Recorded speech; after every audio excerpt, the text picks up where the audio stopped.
Sorry guys, thank you everyone that has noted it. This is the Simpit, I'm Michi. Welcome to today's edition of new content here on iRacing in the Formula Renault 3.5. Good evening everyone here in Europe, good morning to you guys over there in America, and probably good night to you people there in Australia. Anyway, iRacing has changed the circuit during the week 13.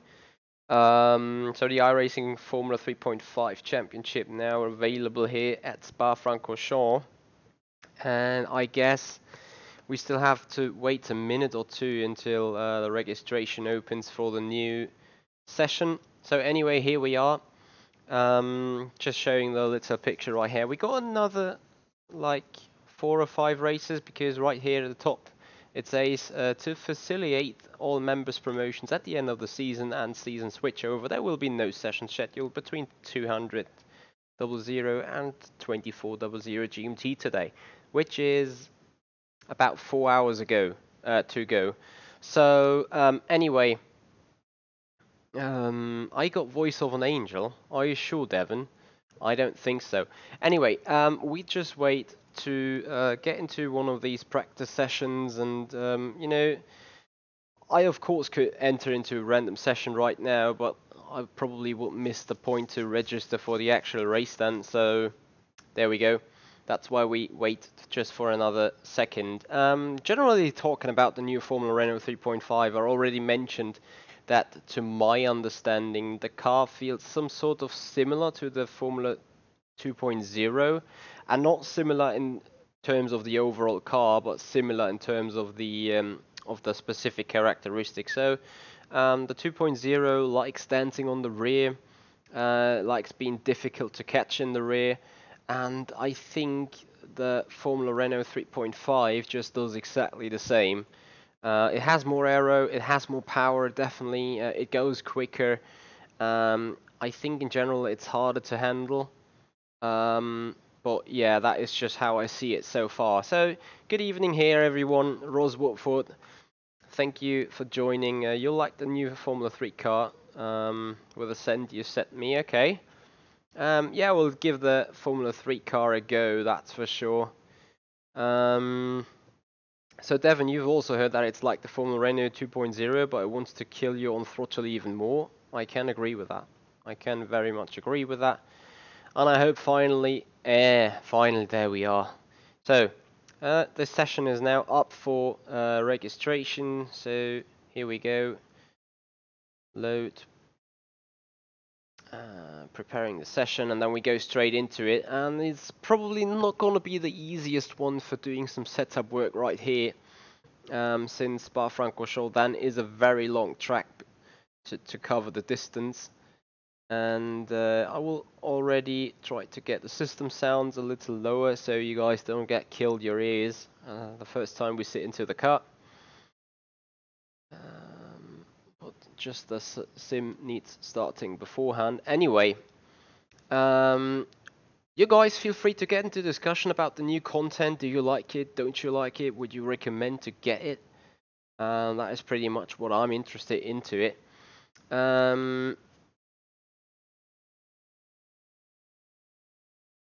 Oh no. Oh dear. So Devon, I have no idea how the Pro Mazda compares to all these cars, but I can tell you that the Formula 3.5, the moment I drove it, wanted to kill someone really badly in the rear end. And we probably have to see whether we can overcome that problem setup-wise, or whether it's just the nature of the car. Well, Altaman, Sven, you will have a go into seeing whether you want to have that sim or not want to have it right today. As we are back here, a lot of people there joined in. So we look at the garage, and we definitely go with lower downforce here, since Spa-Francorchamps is quite a low downforce track to my understanding, which means, looking at the drivetrain, we definitely need a gear that is able to do the 300 kph Also want to go a little longer in the 5th, want to go a little longer in the 4th. Let's have a look whether we can use that. Also, we want to have the pedal. I like to have it linear rather than in an S shape. So pedal setting 1 has an S shape that emulates a typical butterfly style throttle control, and setting 3 has a linear engine torque mapping to throttle position. So 50% throttle means 50% of max torque. I will keep it 1 for now, but I guess I will raise it up.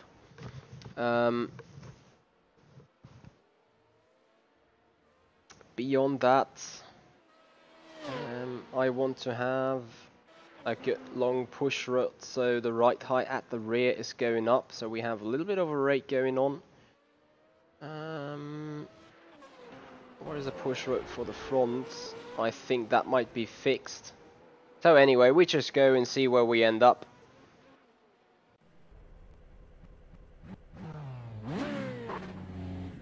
Damn, forgot some minor setting. Hold on.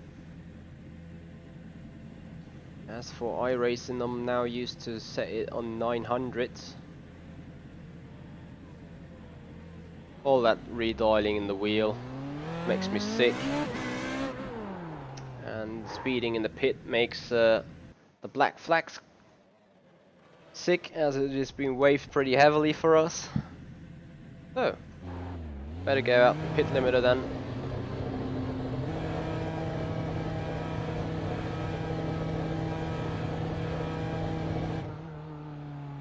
Car approaching, watch your mirrors.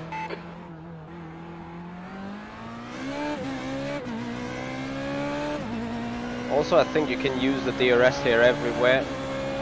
Oh dear. So the jump between 3rd and 4th is really, really huge.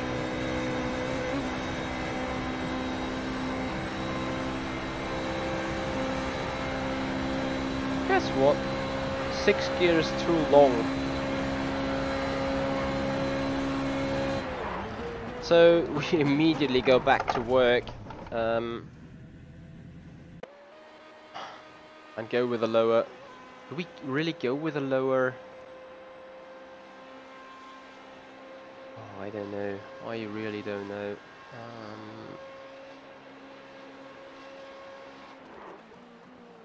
To be all honest with you, chaps, we want to have a quite long gearbox anyway.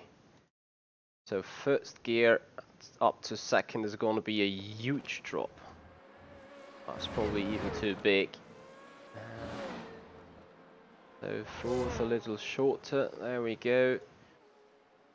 Once again, this Formula Renault is missing the perfect middle stone, so we go 289, that sounds about right.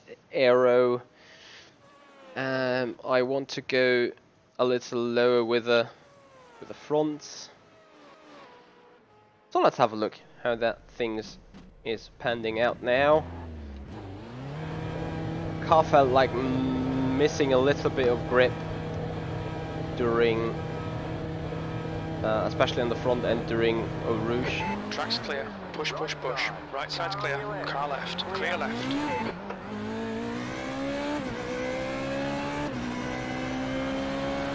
Let's see if we can perform a pass then straight away. Gearbox looks better.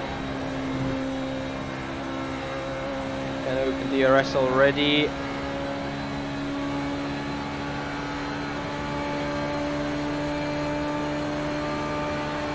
Left side. Clear left. Yeah, we got low downforce at the front. Oops, should remember that.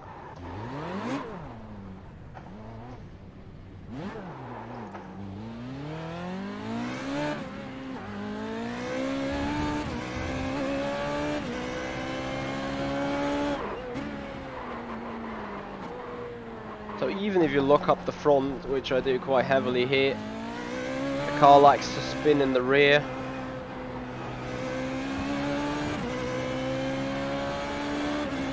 Let's see how Fouhon is going to be.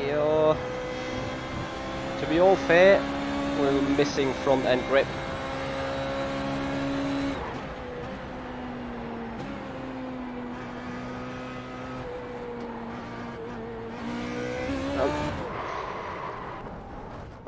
contact. Okay, so back to the pits, increasing that front wing again. So go more front wing on the chassis side of life. Let's have a look what we can say. So we have left rear, left right. You have rebound stiffness. I want the rear to be yeah, to keep the weight a little bit and to get it early, so the bump stiffness definitely needs to be lowered. With a softer spring rate you should make the car more handy to drive. At the front though, we have a little ARB preload, quite stiff front spring, and I think here at Spa you need a lower front spring. The push rod length, that is what actually manages. Okay, so we can go quite low there, so that might be also a point where we lose out a lot of pace. Right height is too low right here, so the push rod now are much more adjusted. That means the car is now having insane rake. Let's see how this pans out. Yeah, Ben, it is actually more tail happy than the Formula 3.5 at R Factor 2. Take care, rejoin him. But maybe with a better rake, the car is now producing more grip over the diffuser. This could well be. As Pujol, no, not Pujol, but Eau Rouge is definitely nice. DRS is wide open. Let's see if we close it. We're still gaining 270.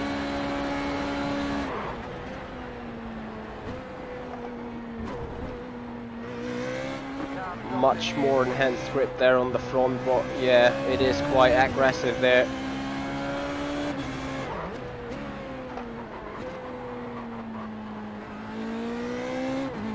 Still locking up the front.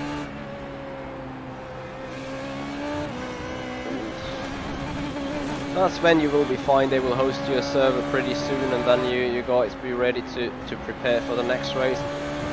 I feel that the car was constant sliding in the first part of a route of Pujol.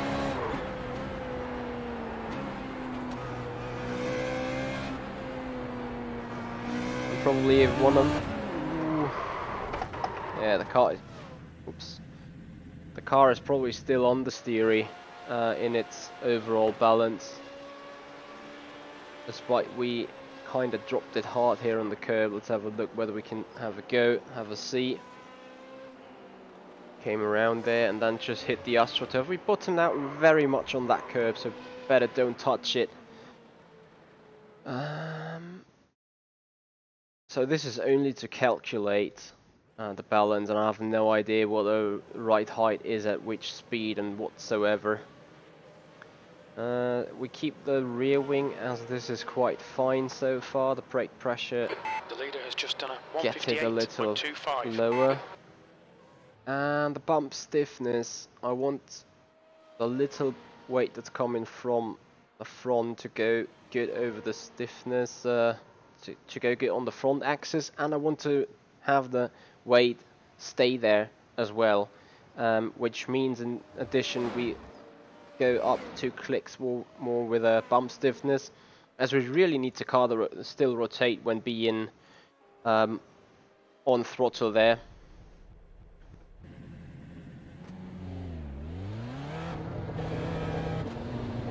What you mean there with the clutch play? I have sadly no idea how that works, Twiggy, so if you want to give me some insight on that, I would appreciate. There's traffic behind. Also, Keep your wits welcome about to you. the stream, F1 and YTK. Thank you once again for that mashup of the F1 team by Brian Taylor to be used in the intro. I appreciate that very much. Might actually be grinding a lot through Rouge, so not sure if the lowest setting is the way to go here. Hey Filio, how you doing, buddy?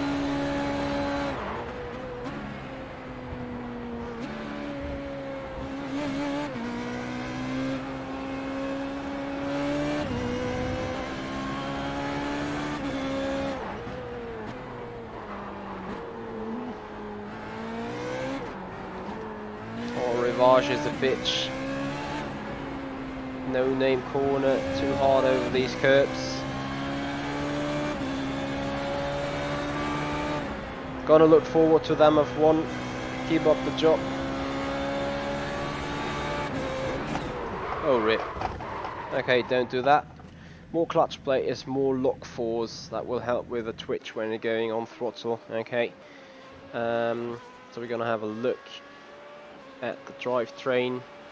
Clutch plates, I got 8 right now.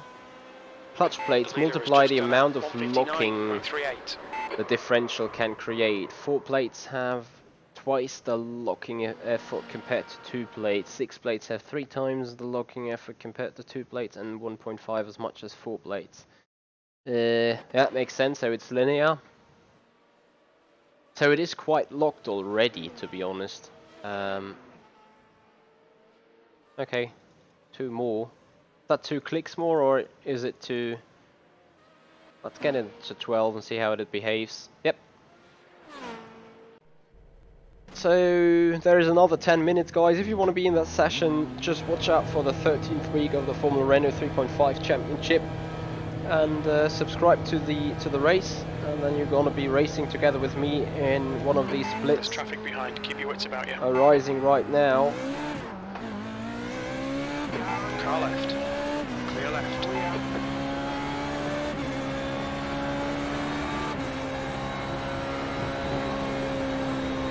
Our car is bending quite.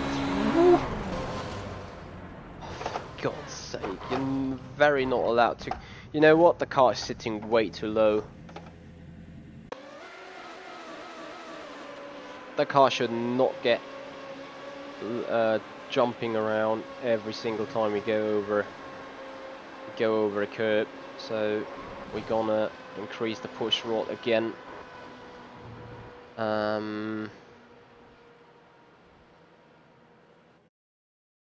Make the front end a little softer on the ARB side.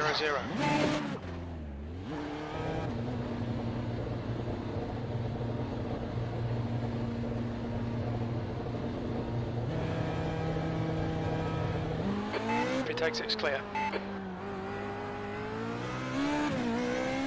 Oh, speeding in pits. That was too early there. Car likes incredibly easy to lock up the front. Holy shit. That goes so quick. Got not the best of iRacing performance right here, to be fair. So a lot of lagging and stuff. Disengage limiter. Right side's clear. There's a car behind. Take care, rejoin him. Filio, there are a lot of good open wheel mods on our factory too. Still, you got you had a chance testing some of these. That looks a lot better right now. Also enhanced top speed, less grinding, DRS wide open. Can we do a move?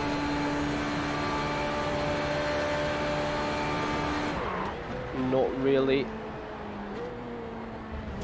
And I don't think we have dirty air effect right here. It's more like we've been way too quick here.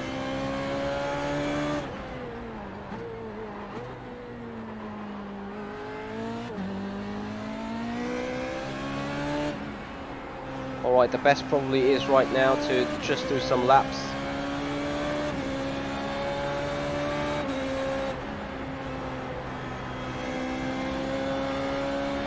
I feel like the car really wants to snap on us into Coulthard.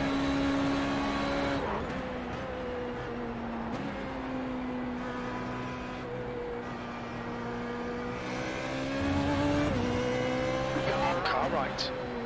Clear right.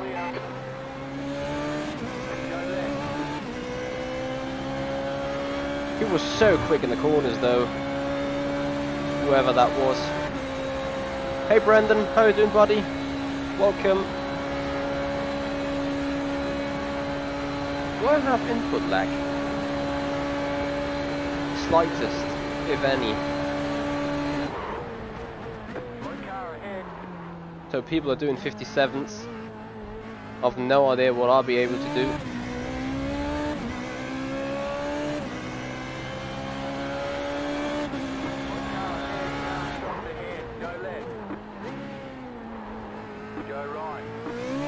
That was damn lucky.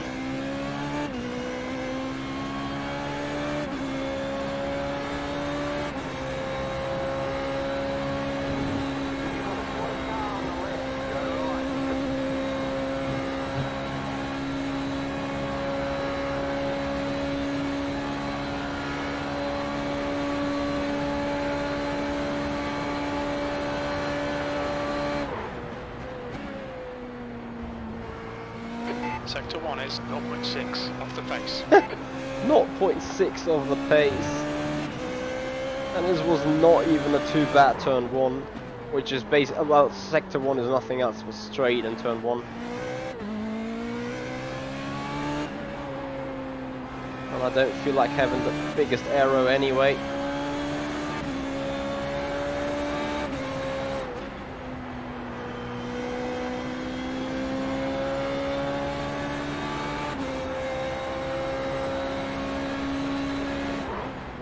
So Filio then, as Sven already said, iRacing looks to be your game, looks to be a sim of choice. Sector 2 is 1.6 As iRacing there is a race every 2 hours in the same car on the same track for an entire week, and all your results get summed up.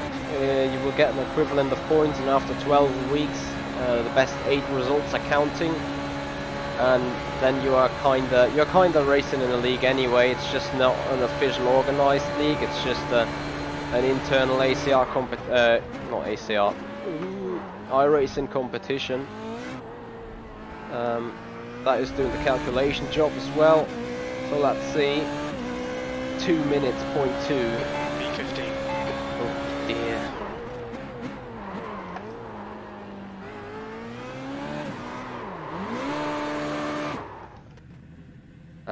Either the setup is incredibly bad, or it's the drive in itself. Can there as many cars as you want in iRacing? In a lobby I think it's limited to 40, and in the split it depends on the series, like the VRS GT Sprint Series is 30 is the maximum.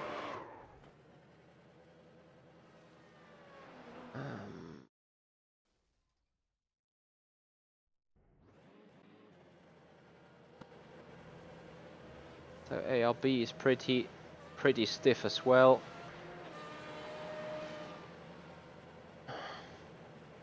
Oh.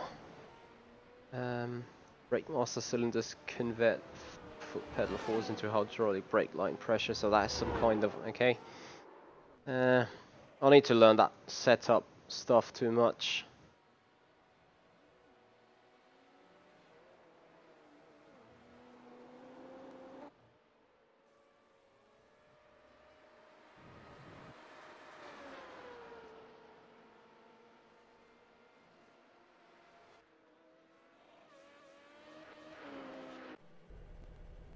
So it is 3 more minutes until we go into the lobby of people doing 58s. I'm a P15. I mean, I'm not that last, but Car approaching, watch your mirrors. I should at least be into the 59s. Let's see if Rouge can be done DRS wide open, which I kind of doubt. Would be mind-blowing if it is. It becomes loose and twitchy, but you can do it.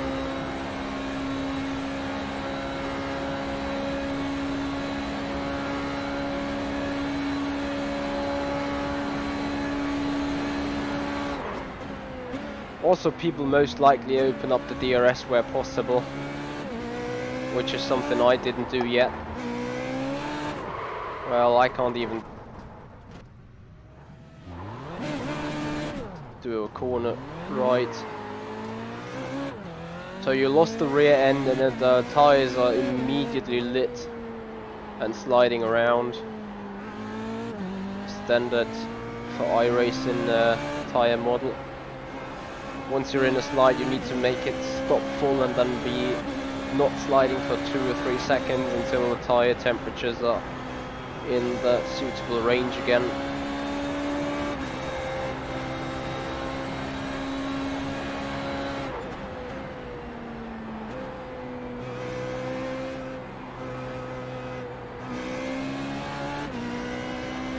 Ricky, you got a setup to share or what?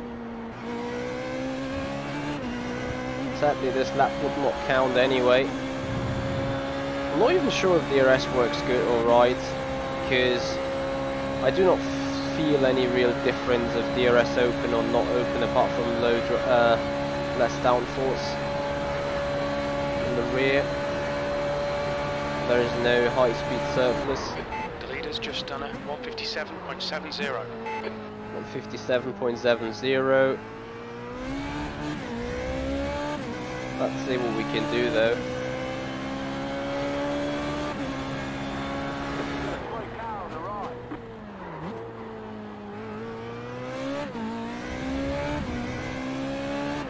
DRS open and fingers crossed with Survivor Rouge. 42 people in registered here. Only just survived it. Despite we lowered the rake, we're losing out. Yeah, we're losing out on 15th place. the straight line speed. Sector 1 is 0.9 off the pace. Wow. Just lost it again.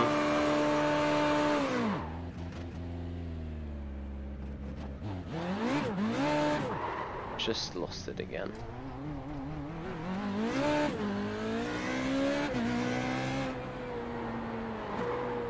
And look, that is how quick rear tire temperature is fine already. But if you overdo it and you're sliding it around, you got 0 chance of catching it. Oh, nice glitch. Okay, let's go through the messages while loading into the race session there. So Max, you are, I think, trying to explain how this braking cylinder things work. So there are 2 cylinders close to the brake bias setting. These cylinders have 3 settings, measures, and they decide the hydraulic pressure of the braking pedal. One is for the front, the other one is from the rear. Baseline got them the smallest measure, so when you touch the brakes, they go almost full lock already. Trail braking is almost impossible like this, so you just click them all the way to the right and you'll find some nice deep brakes to jailbrake into the top. So the copyright of that is Matteo Coppola Neri. I take that as an advice.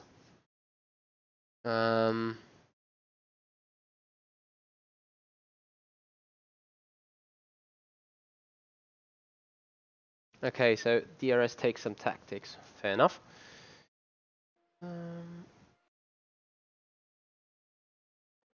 Yep, so 10. I very much agree with that. So, I definitely go up with a rake again then, because for some reason it felt to be faster and quicker. So the cylinder, we go all to the right, did you say?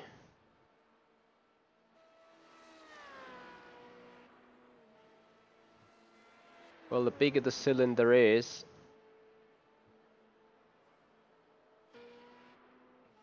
yeah, the less braking performance they have. That makes sense when looking at the brake bias number. Drivetrain, we leave it. Tires and aero. Guys, I have no idea if the things I'm doing here right here is any good. The track temperature is increasing. It's now 29 Celsius. So the low downforce. The low downforce a bigger jump than the mid downforce. Oh yes, it is. Maybe that is part of the story. There's still time to warm up, I think so. So 1 minute and 40, let's see how that pans out.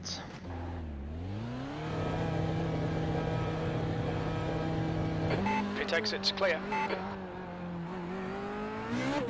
So at least I have one go into Rouge on the Combe.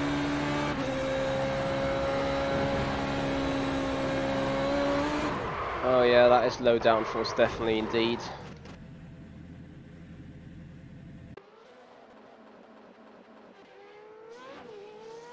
quickly see if we can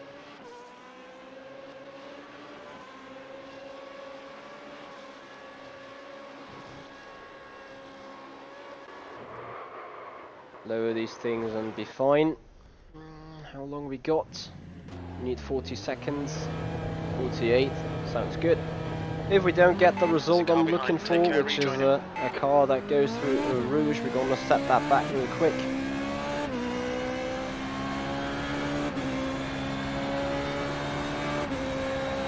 Let's see. No, simply not enough downforce there on the rear. Sorry. Sorry. It's not like I wanted to be there where I was. Okay, that means chassis aero, we go back with mid downforce and 16 degree, that is what we had. Maybe 15. Life is about racing. Hey there, buddy. How you doing? Hope you're doing fine. Hope you're doing well. So I haven't had the brake test check, but oh well. We're getting ready for setting up the grid.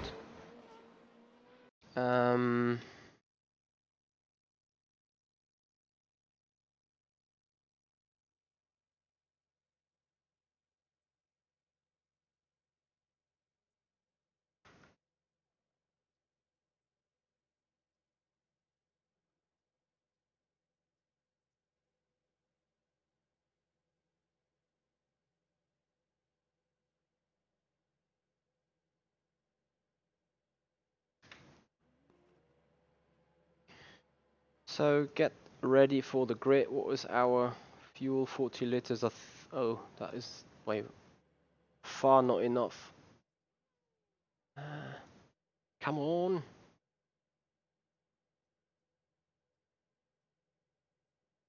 Lewis. Just made it on the grid, it seems. We're starting in 7th. Temp is 29 Celsius, 15 laps. Okay, Michael, are you ready? Watch for the lights. 3, let's go, let's go.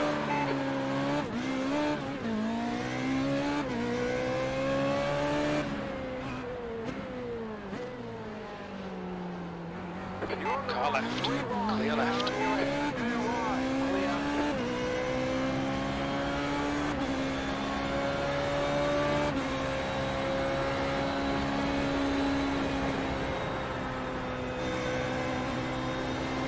Yeah, had to lift, otherwise massive crash. Left side. Still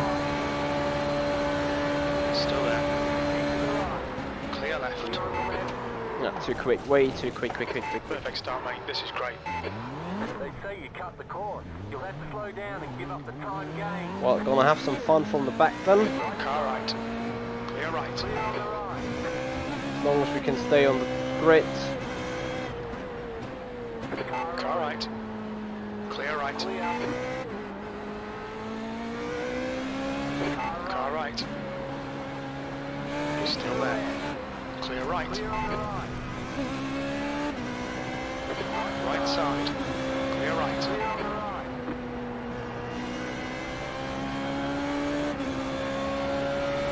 I don't know what kind of OP sets you need to make this car drive happily.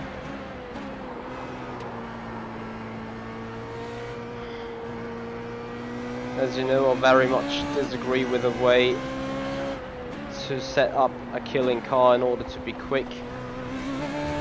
I mean, a car can be sort of difficult to drive or loosey in the rear end, but if it needs to be so loosey that you can lose it everywhere. Not sure I really would like that done. Anyway.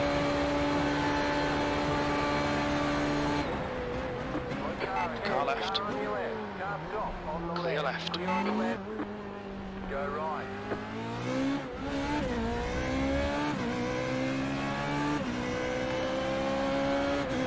What's up, Marco? Thank you very much for subscribing. Now, come on, you can salvage something here.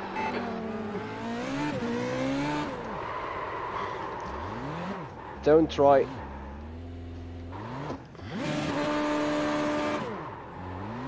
catch a slide while still being on throttle.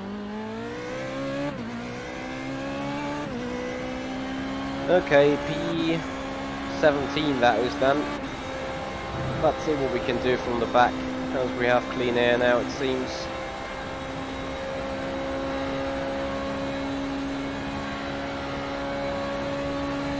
Yeah, well some might say it's the driving, the next might say it's the setup.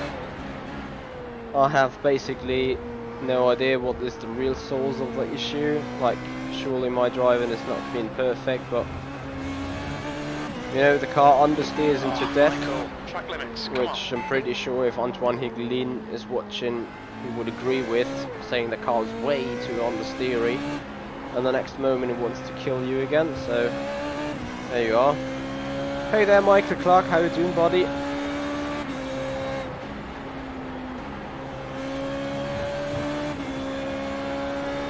Hey JT. I've been doing sim racing for 13 years now.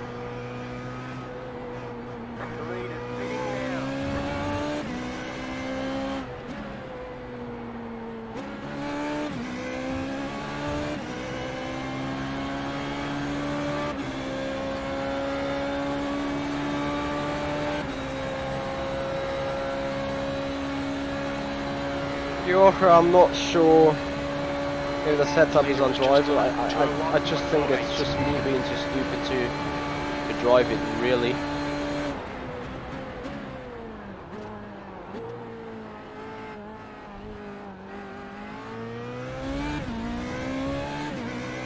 As we're coming around. Oh, and I need to at least P15.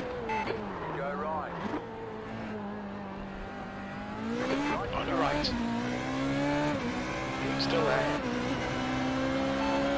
Hold your line. Sorry mate, I didn't catch that. He's still there. Clear right.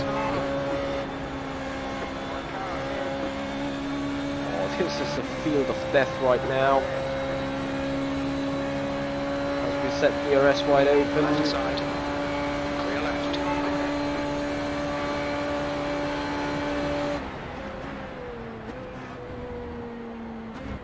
Just have another off track, so we do not even know what our personal best will be. Oh.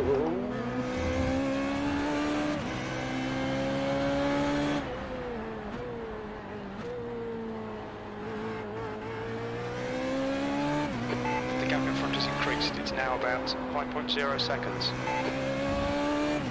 Someone lost it there. P15.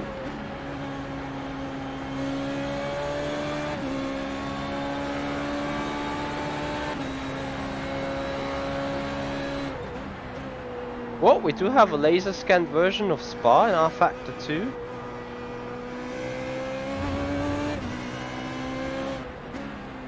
Do we? Or are they planning to bring that out? Watch those track limits. You're pulling away from the guy behind. The gap's now 7.6 seconds.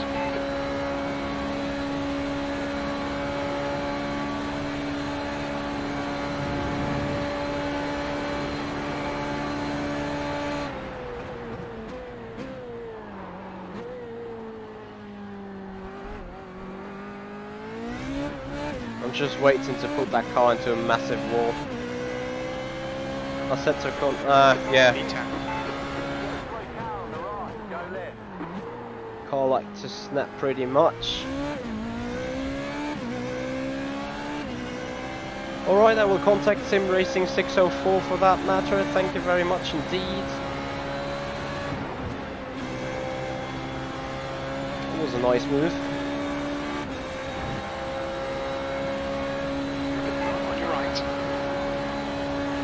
Side's clear now.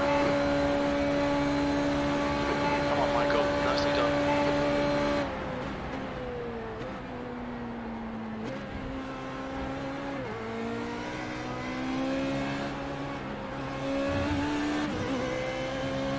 Hey there, number 7 Hull. How you doing, buddy? And yeah, the conversion to R Factor 2 comes out of the Assetto Corsa. 4.9 seconds. I'm very well aware of that.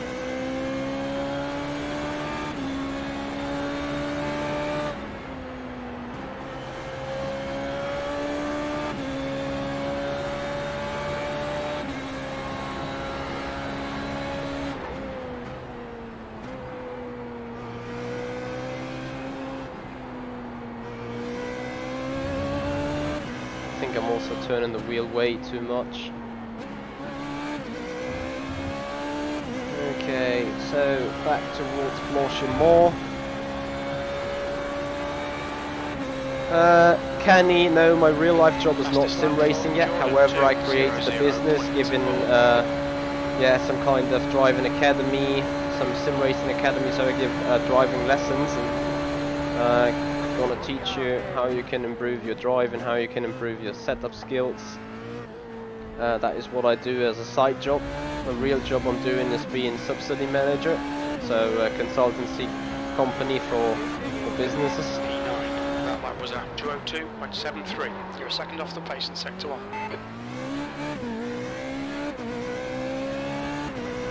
I played Assetto Corsa there, JT. Yeah, I did. I'm not playing it too much, but I definitely play Assetto Corsa Competizione a lot. That is what I definitely do. I do like Assetto Corsa Competizione. I think it is a great sim coming up there.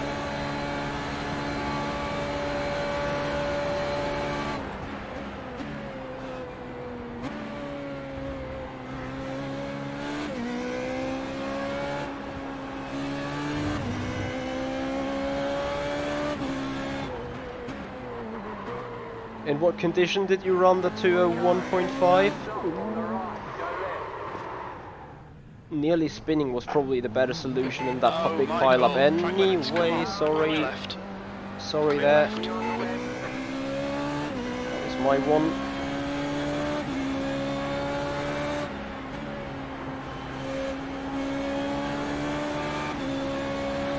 Is there really dirty air? Not too much, to be fair.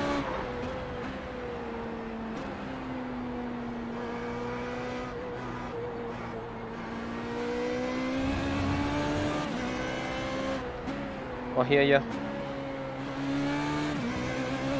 So look at how quick he's pulling away in the corners there. There's a full second of gap right now. He's a sitting duck on the straights though. Some maximum wing attached, it seems.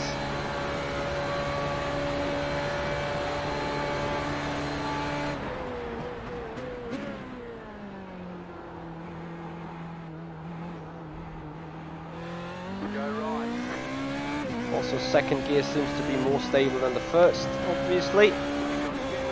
10 laps to go.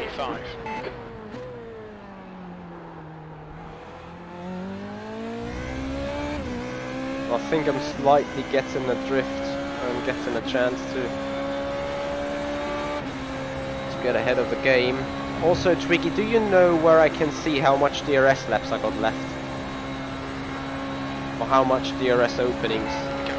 Increase to 9.2. Because I can't see it here.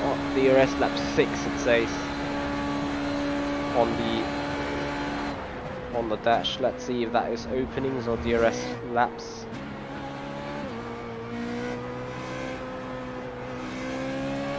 That is actually openings. Okay, fair enough.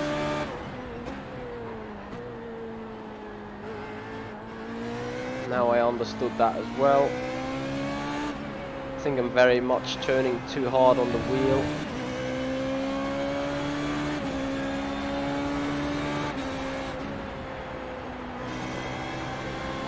No, don't go wide, come on. Turn around.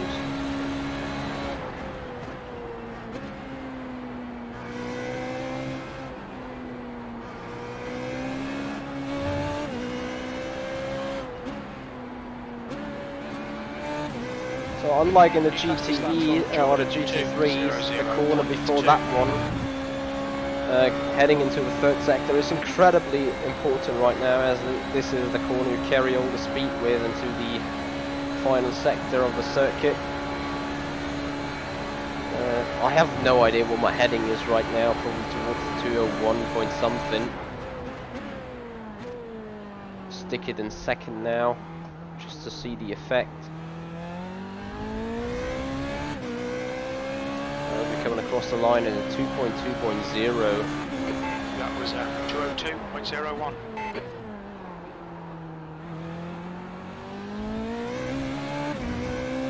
much hesitation there on the throttle. Yep, I do understand so, Triggy, thank you. Also found the number on the display of the dash.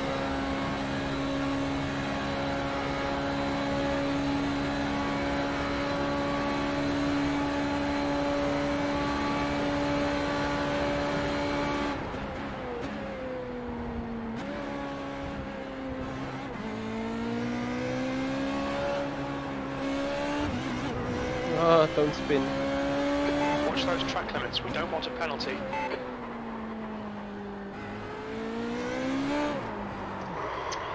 Fuck me. Once again, once this car is in a slot, you simply some sort of cannot catch it.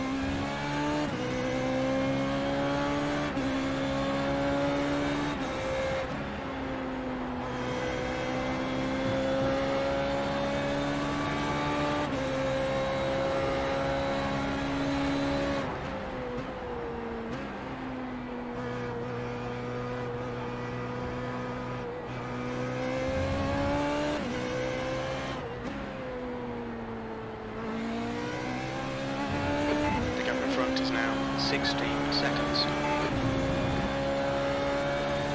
So a Kilodrum Aero 201.5 is definitely a decent lap. That is sort of my optimal right now, of which I do not believe I can get it done in the remaining 7 laps we got.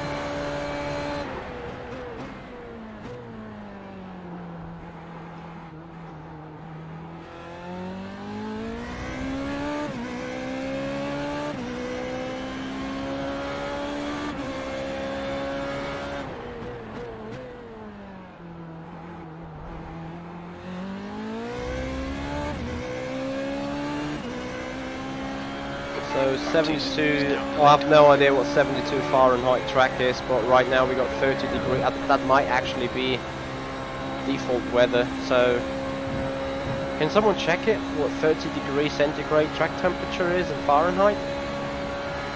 Or is that 96?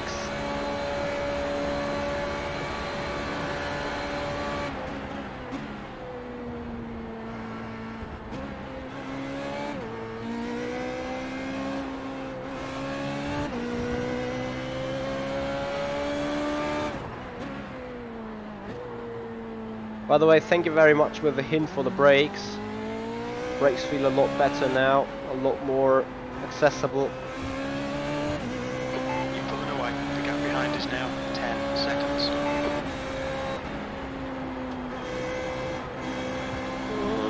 Turn around.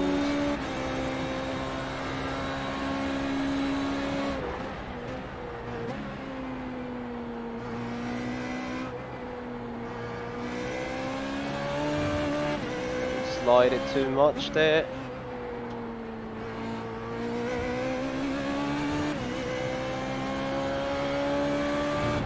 I'm not going to get lower than that, at least not by a lot. So looking at the standings, we are in P5 actually, of course miles away from the lead after several spins, but top 5 is now back. Opponent right ahead of us.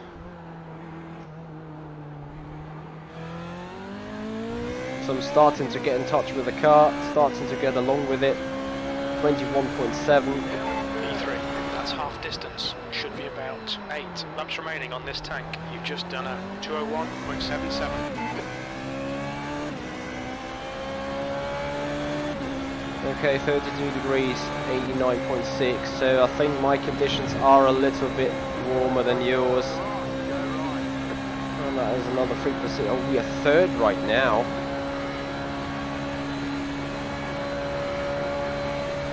I found interesting the equipment of Wave Italy, the impetus pedals, obviously the direct drive wheelbase from Fanatec. What else was there interesting? That was an interesting feature for a rolling chair biro seat I do have, where you could attach some kind of rig towards the back of the chair and then put a solid direct drive wheel on it and load cell pedals and so you could adjust your rolling biro chairs. It's been used as an office chair and when needed as a racing chair as well. That was quite interesting. Gaining on the guy in front. The gap is 12 seconds. He's pretty slow into turn 13. Oh, don't get killed on that curb.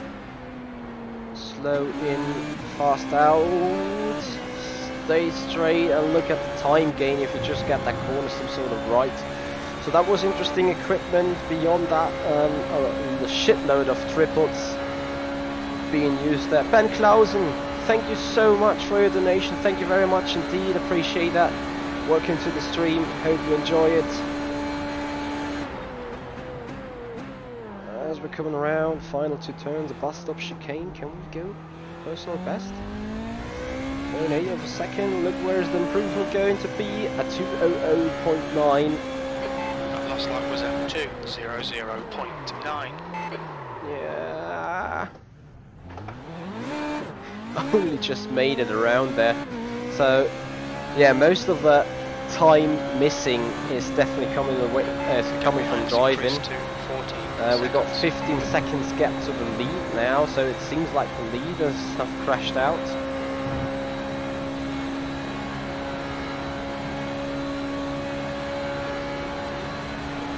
Oh, interesting, Twiggy, that you say it, because I found the hoising felt pebbles, if you push them too hard, the load cell is some sort of snapping, because there were hoising felt load cells attached on the R-Factor 2 rig, as far as I'm aware. And once you broke late and you wanted to maximize the brake pressure, and you put in too hard on those load cells, they some sort of snapped, and then suddenly the pedal went through, you know, the pedal went just flat to the floor.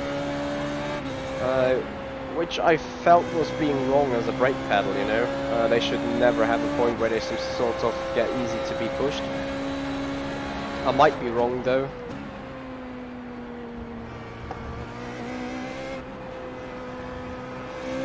As I'm having a lot of fun with that car right here.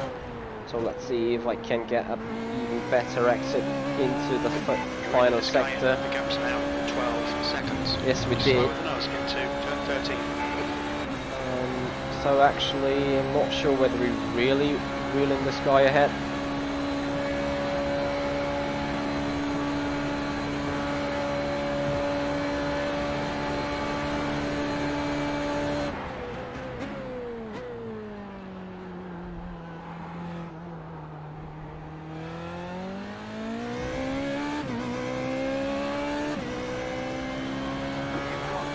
That lap was at 2:03.90.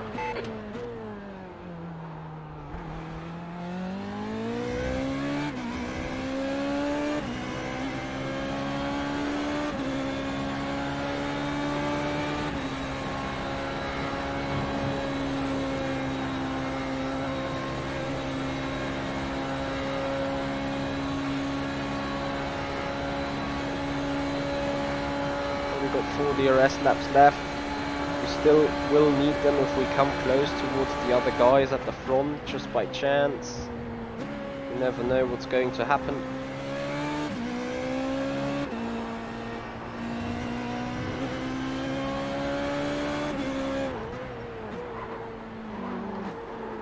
Yeah, maybe we're just spinning out again.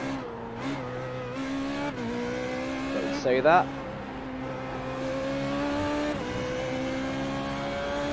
So we're gaining on Micho indeed. And I think if we can get everything right, we might have a chance on the final lap.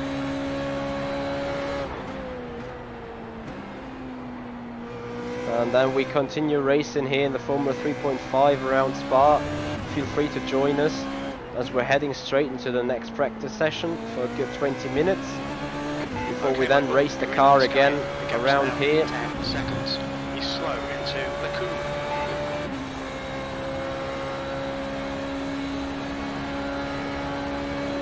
So Twiggy, since we're talking about pedals, would you recommend load cell brakes or hydraulic brakes? Because the Simpit is getting out a review on hydraulic brake system, and I'm kinda eager to see how that works, to be fair.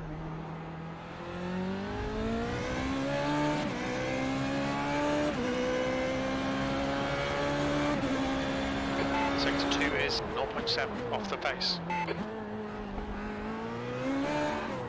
First gear, don't use it.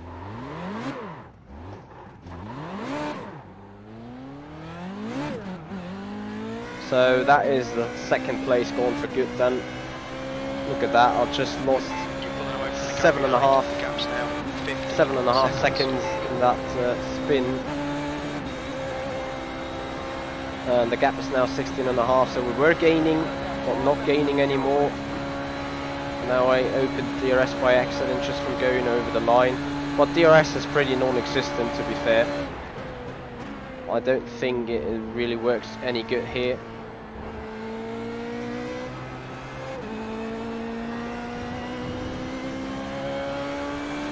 No, Michael, come on, track limits.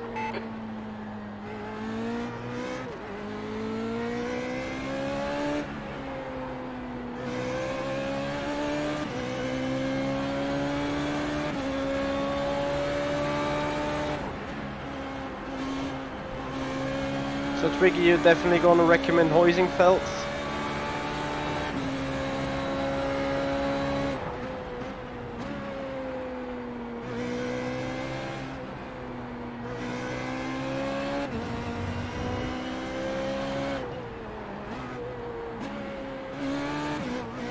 And Max, you're right about the turning being a bit slippery. That could just be a little bit more pointy. So let's see whether we can do some work on the suspension there.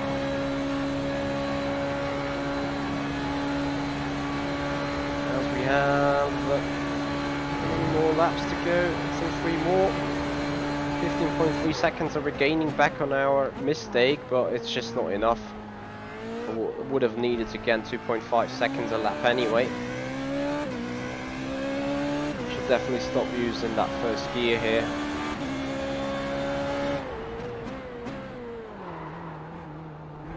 As inviting as it is to be used.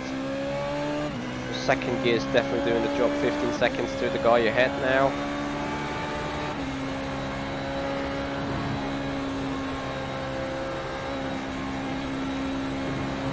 We're going to slow down. Track limits. Happy to just not have to give a damn about track limits right now.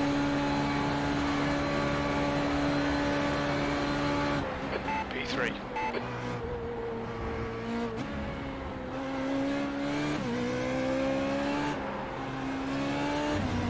If we can put the car into some kind of controlled drift, it is kinda okay-ish.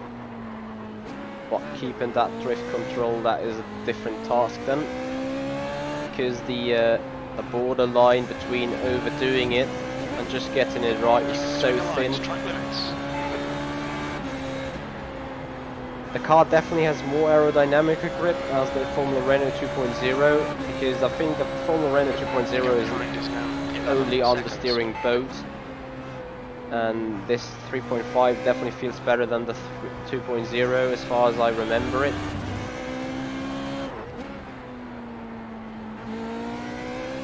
It is just very aggressive in the rear end. Once it goes, it's more or less gone.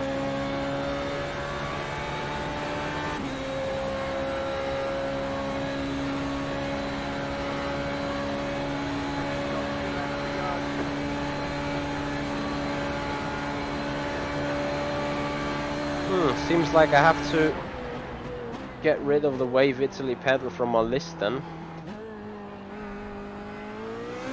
To be fair, I would need to do a lot of research anyway. But the factor about the 2 laps left, come on, you're looking good for a podium. you don't need to clean the potentiometers and stuff, because everything is in a load cell. That quite of makes sense. The gap ahead is now 12 seconds. Sim sprint paddles, what are these? Where do they come from? 12.2 seconds on the gap. The gap is decreasing.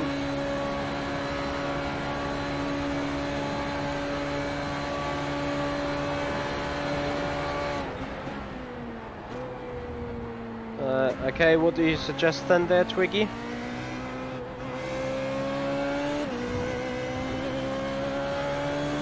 As I'm starting to really enjoy that Formula 3.5.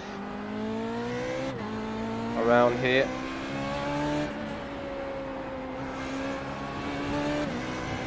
Despite all off tracks. Oh, Michael, track limits, come on.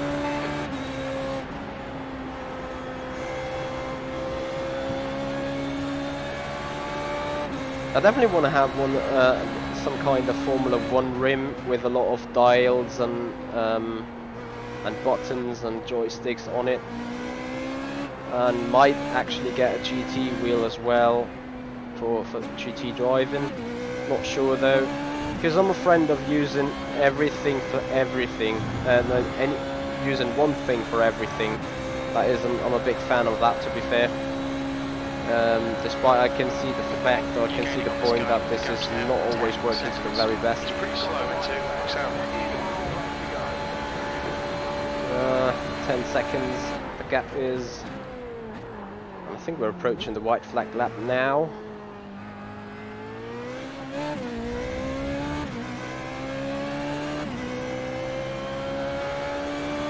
One more to go. Keep it together. We'll be on the podium.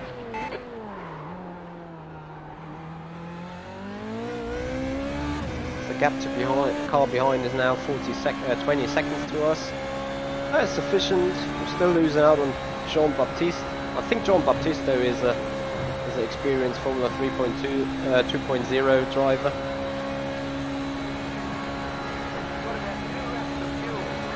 Two laps of fuel, so we're over fuel a little, which is no biggie. We're gonna adjust that for the next run.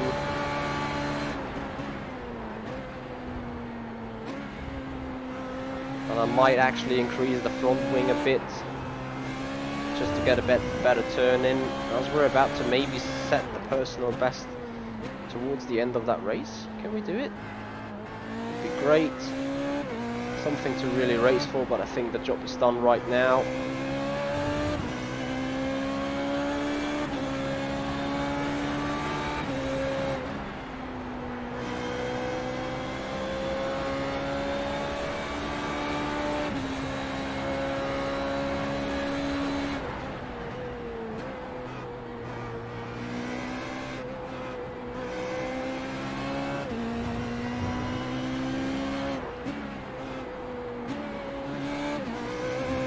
So I think bus stop will decide on the fact whether we can beat our personal best or not.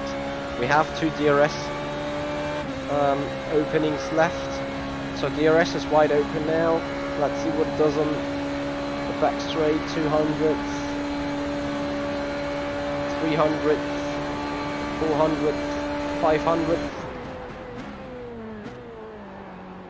Let's see how quick we can go through bus stop. Personal best incoming, yes it does! A 22.9 again. Well done, Michael. Great drive. That's Sorry, a not podium. 20, 2 minutes flat, 0.9. We're third. That is a podium, actually. So, it's not too bad. I finally get into the rhythm with that car, which is great to see from my point of view. Because the first appearance, I actually did not like the car at all whatsoever. So anyway, means we're going to be quitting that session, going into the next one, do more fiddling on the set. We had a good 5 liters to spare, which means we can reduct 2.5 out of the next one, out of the next run. So unsubscribing from that run and heading straight forward into the next. So all this kind of activity keeps going on. And while loading into the game, I will have another cup of coffee. I'm gonna do another advertising, as we have a special program coming on again. So on Wednesday, I will have another guided driving lesson together with Alterman, which is Sven Leber. And we're going to drive the LMP2 around Daytona road course. They are Factor 2. As this marks the next venue in his racing calendar in January. So we're gonna get on with the practice, and you guys are gonna get shown a copy of it. What are we doing in those guided driving lessons? So if you guys have some issues with a specific car, with a specific track, want to get quicker, want to get faster, want to get an hour or 75 minutes of coaching, or an hour and 75 minutes of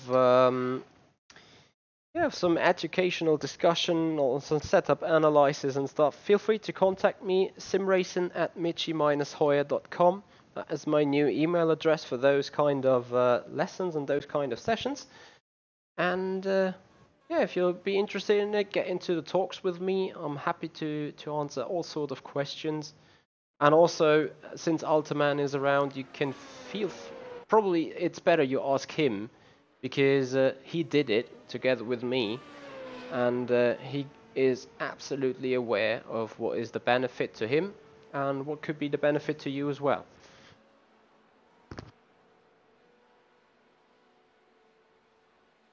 And with that being said, the coffee is running through my machine. What else is going on this week? It is the mid-Wednesday of December coming up. That means Assetto Corsa Competizione, the pre-beta or the pre-release beta access number 4 is coming up on Wednesday.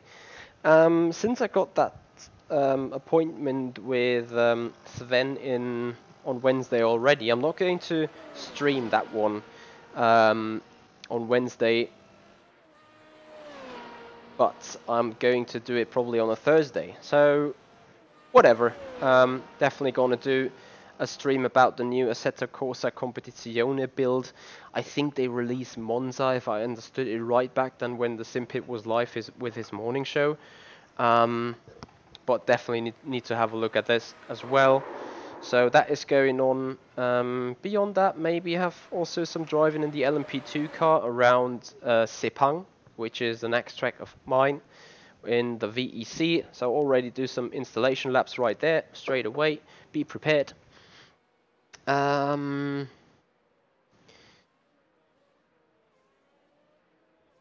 So here we go.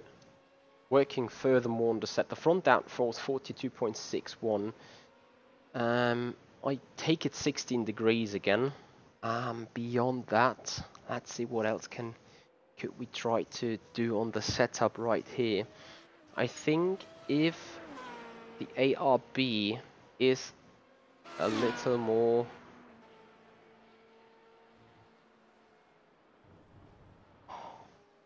changing the anti-roll bar rate equates to a change of the ARB diameter, stiff or soft. More ARB rate is more oversteer. The ARBs are listed in order from stiffest at the very top to softest. Okay, we are on that one, so that is softer. Could make the car a little bit more happy in the corners, especially with increasing the camber.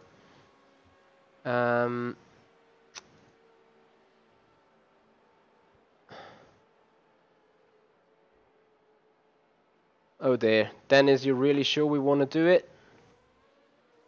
Let me see. So, teammate of mine, Dennis Jordan, as he was just putting in the name Discord, he has sent me a setup for the Formula Renault 3.5.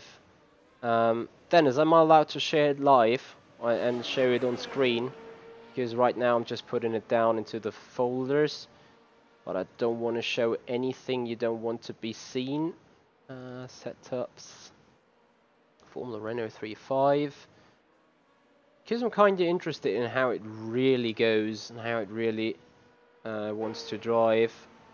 But before that, I'm trying out my own settings here real quick.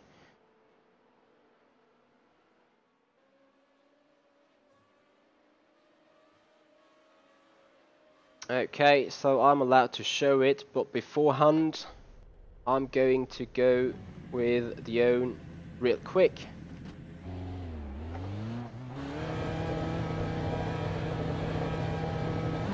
All clear, push now. So we're now in a session with 24 degrees. So that should be surely sub 2 minutes.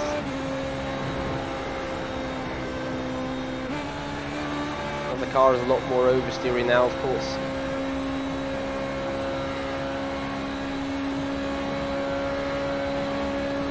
Brandon, actually I did. But I haven't spoken about it publicly just yet. but I was thinking about doing a questions and answers stream, probably looking towards Christmas, between Christmas and New Year. I think that is when most of the people might be free.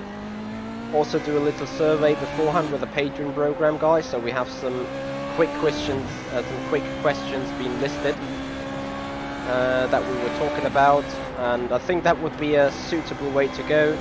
So I will probably do an announcement stream with a question and answer, and in the description you can find some sort of how to get your questions in, and then we're gonna go through them topic by topic. We might end up sitting here talking and laughing about hours and hours and hours, so keep it out of the wall. Go away from the track.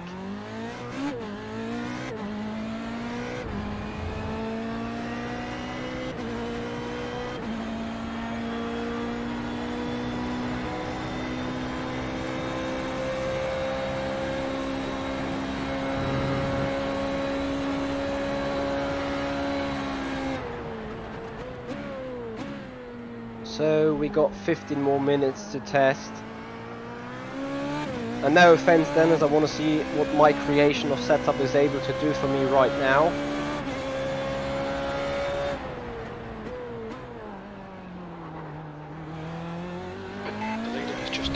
And then of course I will give your setup a try and do some comparison to it. Leader's put in a 202.1. Don't go too far over the left-hand side of this curb, or of this rouge, as that makes the car go fly away.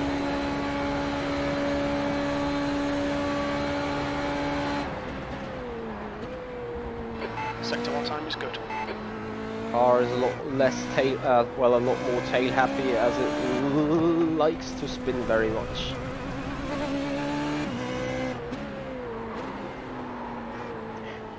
Wow, that is just Formula Renault 3.5 at its best, I guess. I don't know, or bad driving at its best, whatever. That car is so tail happy.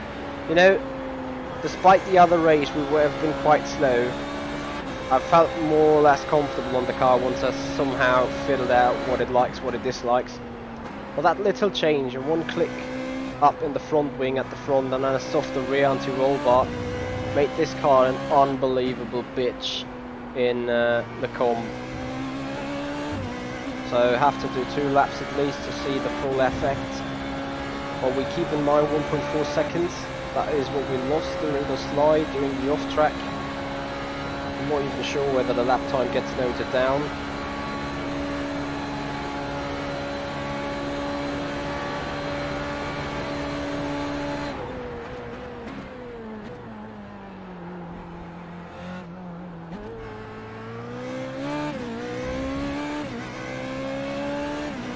Sort of, so a 201.4.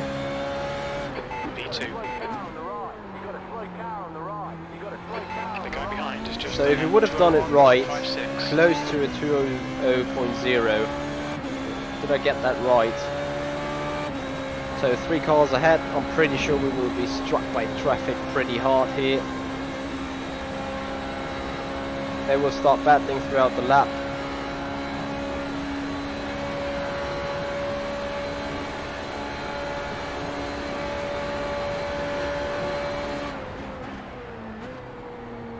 Sector 1 time's okay.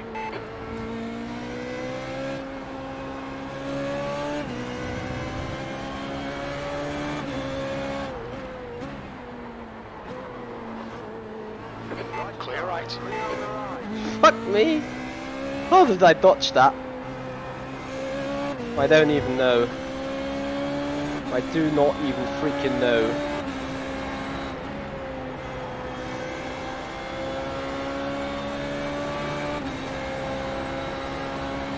If he's smart and gets the blue flags, he would move over, but he doesn't. I know we're in the practice session and stuff. Sector 2 is 0.5. 2.5. What would have just been lovely of you if you pulled over a little earlier. Thank you. And now I spun it. Dodged it pretty good though.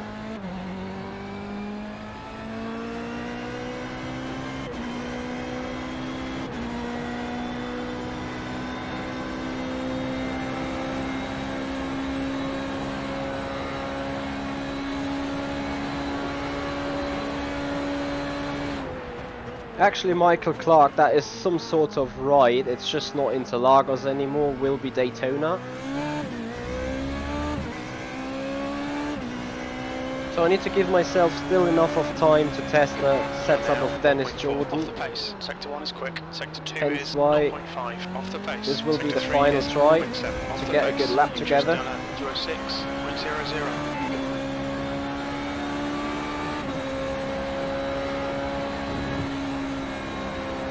Yeah, Michael, that is sadly a big thing about those communities. Usually in VEC you're not allowed to stream either as far as I'm concerned, as you cannot stay on the server.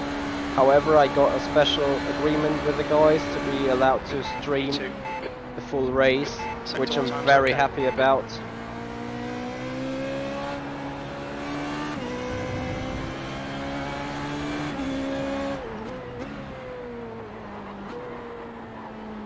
Turn around, half throttle, gives it good stability, no name corner, that looks fine as well. Are we on the verge to ditch into the 59s then? As I get more and more happy with the car overall, more and more practice with it.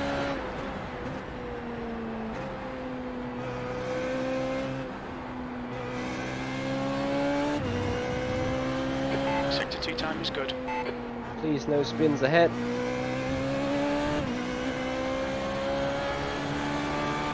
Ah, looks good.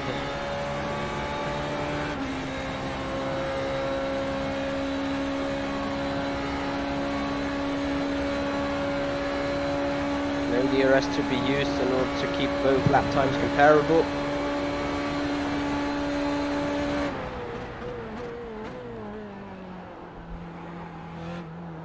Bus stop chicane, oh, that was fluid.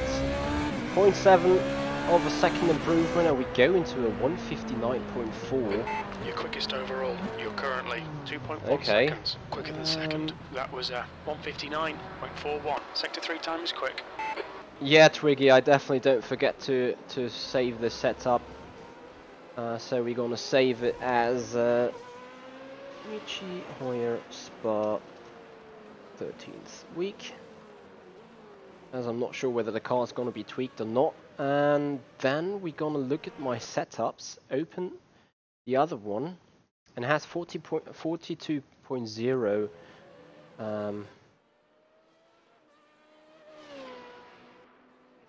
Dennis, that setup is close to being default, if I'm not mistaken. Anyway, also Altamon, thank you very much for your feedback and your positive feedback here on the guided driving lessons, and also on your honor to your victory, on my honor to your victory. That means a lot to me, and clearly would like to thank you for the opportunity, for myself also to see how much of an advantage it can be what I do. Thank you also, Michael Clark, for your ideas and your countless support.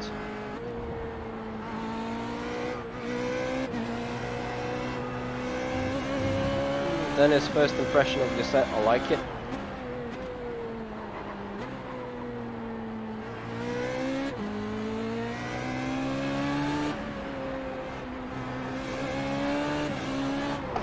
Rip. Nose rip. So I need to go again. Boop, boop. And here we go again. Practice. The guy behind has just done a 201.23. I just want to get one start considerably right. Watch your mirrors. So I'm gonna do some test starts in the warm-up session before we actually go racing. Want to pull them out on the camel straight.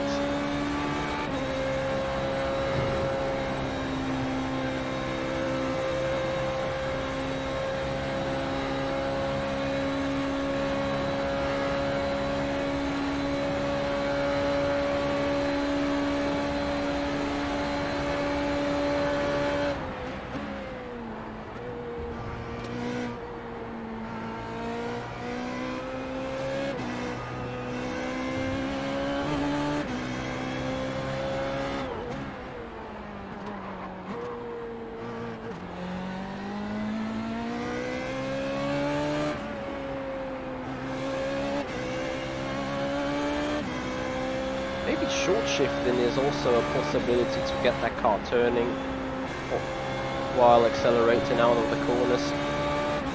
Get it turning but not spinning.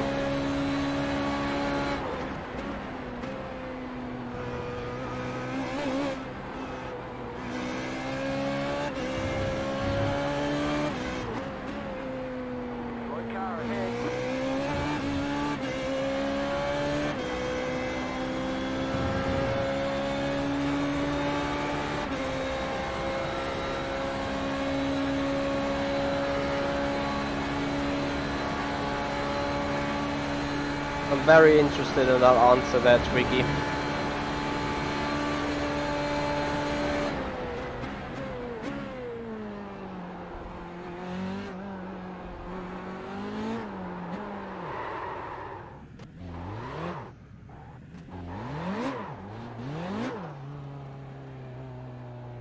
You're going the wrong way. No, I don't. Just trying to get myself out of the danger zone.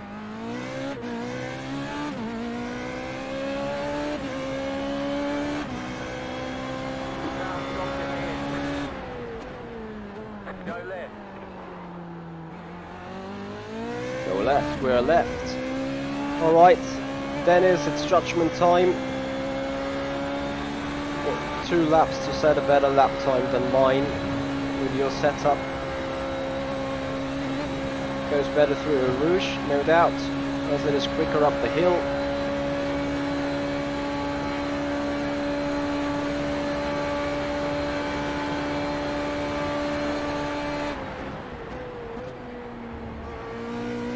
Sector 1 is quick.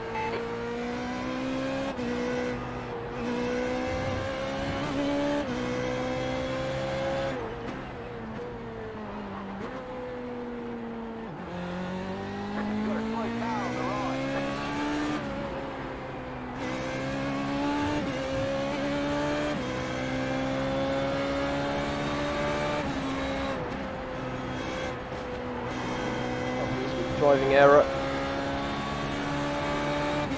Which gives me 4.5 10 and maybe also some bodywork damage.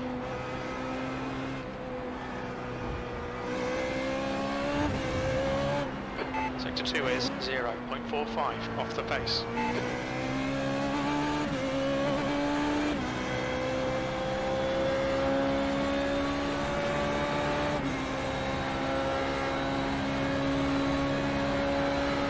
Oh, Twiggy. I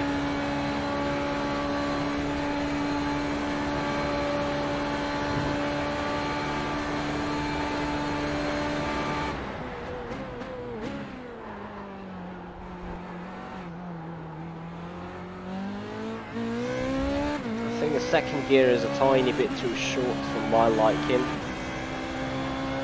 That last lap was M2 minutes. Sector 3 times okay. Not beyond that. All feels good.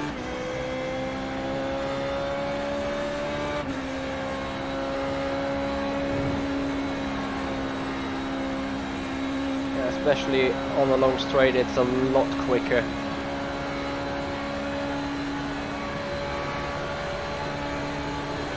Like a 10.5. Like really a lot.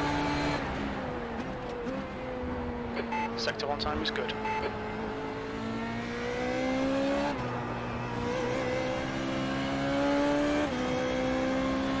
It is a little bit poor around the com, but that might be just due to the lower aero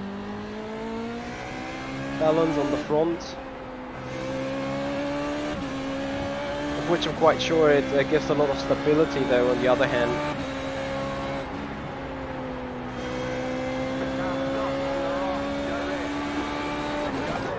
Don't drive him away. I mean, okay, there's a yellow flag. I should have slowed down, but...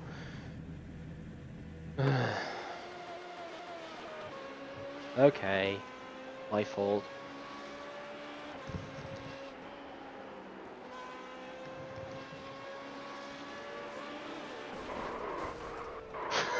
That was... I mean... look at that billiard stuff. Brilliant, isn't it? The guy behind has just done a 2. So yeah, Michael, definitely gonna go forwards with the let me see. So the right height is a lot lower of your setup there, especially at the front. I'm tempted, really tempted to put it to 15 just to have the very same aero, and gonna take your setup out for a drive there, Dennis, and then we see where we're gonna end up. Yeah, that was a proper punt. Hey Danielle, I like it was 100% hitting curve, 100% hitting ratio. So going to the next race, and I'm gonna have a look how to really start that car quick. So gonna do several test starts with a clutch. The fuel level you dialed in now is probably meant for making me finish without spinning too much. So thank you very much indeed for that, Dennis. Yeah, also once again, big shout out to Ben Clausen for the €25 donation here. So Ben Clausen is the other guy, the other customer of mine that has taken one of those guided driving lessons as he was coming from Need for Speed, going into R Factor 2, discovering and exploring a total different type of driving experience, and he really did really well. Brendan, there is a launch control. Are you serious? I'm starting it with the clutch all the time. Controls, traction control, arm unassigned. There's traction control. Hit speed limiter starter.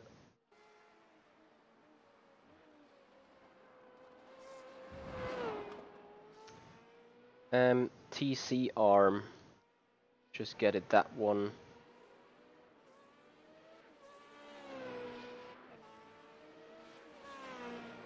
A traction control. Is the traction. What?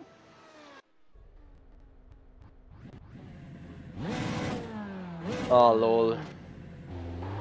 Okay, launch limit on. The track temperature's rising. It's now 23 Celsius. So what this thing is basically doing. All clear. Push now.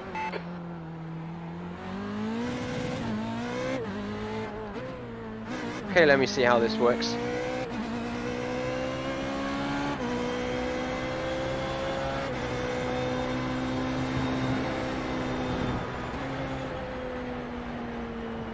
Danielle, at the minute, yes, I'm only doing the Renault 3.5 right now because the Formula 3 is right now at the track I do not own.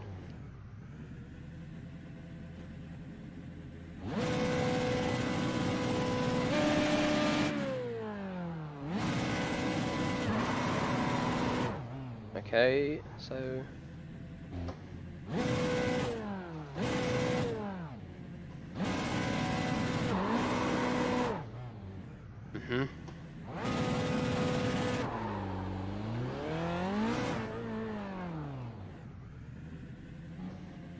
So best way to start the car probably is given half a way of gas, and then put off some sort of launch control.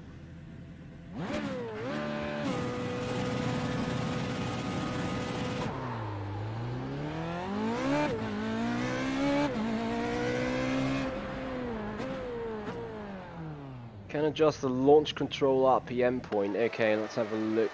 That means we go garage, chassis, drivetrain, RPM launch. This is the setting for the launch assist and car control. Override launch RPM allows the driver to select the RPM maximum during a standing start. This can control aggressiveness on the throttle and reduce the wheel spin during a start. Rev override is available in neutral and first gear only. Once armed, go to the control tabs in the options and traction control arm toggle. Okay, let's see what is maximum, what is minimum.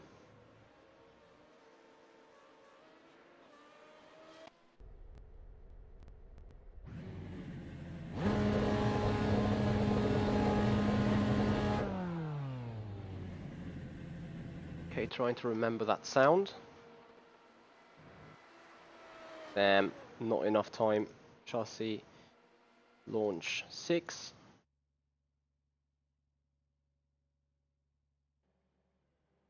Alright, Altaman, thank you so much. See you there, bye bye.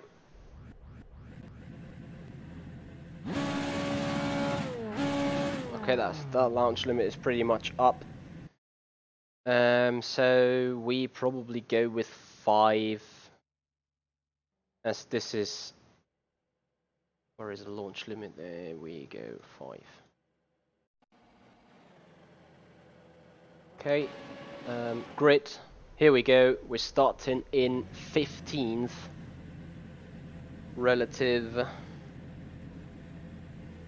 No, not relative, you guys need standing, as a relative is up there.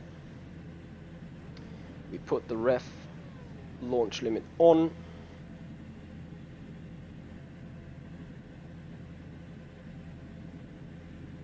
The track temp is 23 Celsius, P15. Heads up, we're going green. Go, nail it. We've just been given a stop go penalty. Very true. As we fucked up the start completely. Oh, there is so much carnage. Car left. Hold your line, clear left. Okay, that's the way to do it. Get in the slipstream. You've got 3 laps to serve this penalty. Okay, 3 laps. We're simply gonna go for now. Rip. Car right. Clear right. Left side. Clear left. So from 15 to 3 in this sector. Awesome. Just reminds me of Malaysia back then a few years. Oh, stop and go penalty. Good God, no.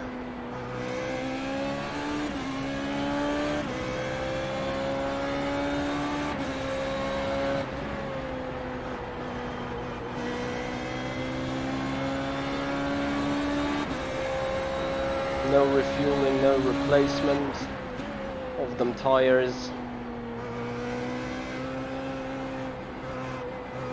Alright, Michael, don't let this guy distract you.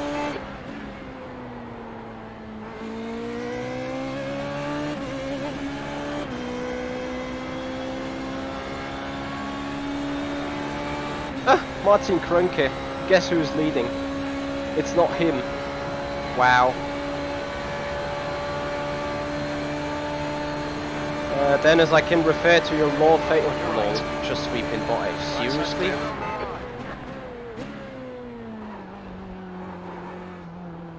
That setup is brilliant. I had not even DRS enabled. You're looking really good. Come on, keep your focus. P2.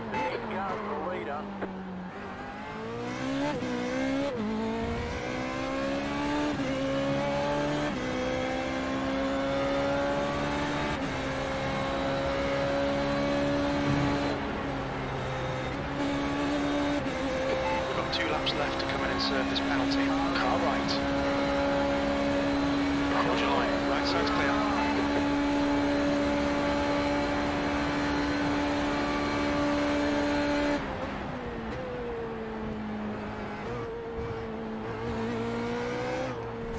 Rip.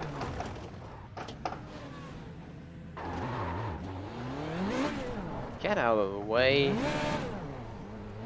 It should show us the meatball, to be honest. Your car is too much damage. We've got to Yeah, there you are.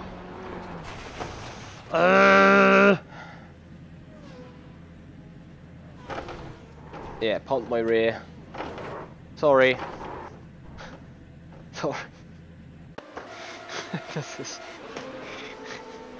You still need to serve your penalty. Then yeah, it could be that the wheel is clipping a bit. I agree. Ah, okay. We go towing. No, we don't go towing. We go as the meatball is pointless anyway.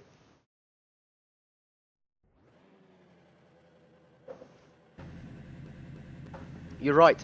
I get a quick repair. And on the other hand, though, guys, I will stop racing. Probably into lap 5 or 6 or something, as we then have the chance to hop into a new race and start all over again, just for the sake of it. So right now I have done a change to the aerodynamics, so I'm trying to get used to it. 204.00.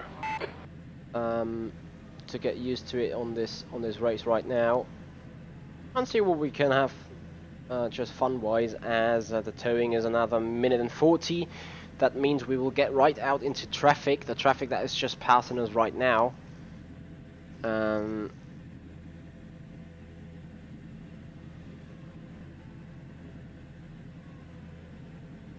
could put down the minimum force of the G29, of course. The leader's pitting now. Leader's pitting now. I saw someone else doing or having issues with penalties due to jump starting. The start was a little bitch though, like those red lights stayed on forever.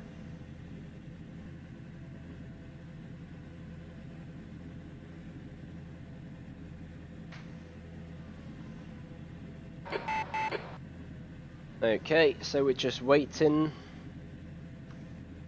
No fuel, no replace. So we're gonna come right out behind Barry Aarons.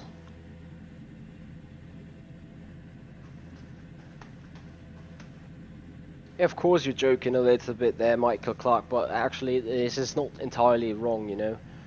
So definitely is a sound effect of it from the clipping.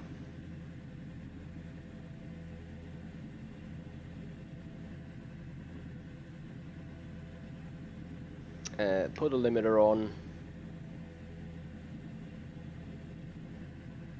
Put launch limit on. Select first.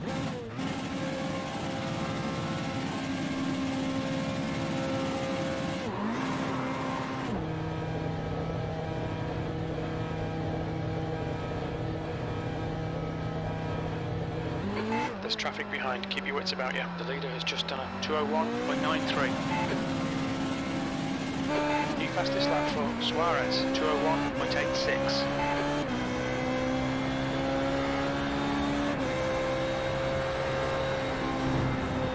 Well, this is the leaders behind, is it?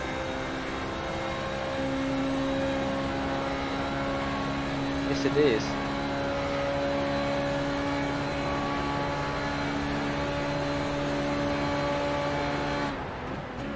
The gap ahead is now 7.0 seconds.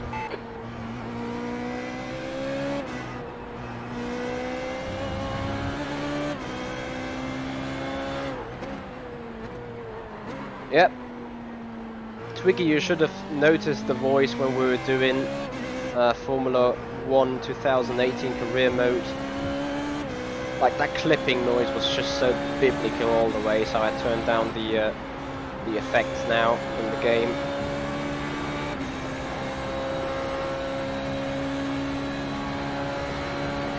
So I'm pulling away from the leader, but I'm 2 laps down. So I'm just gonna go a little further for fun.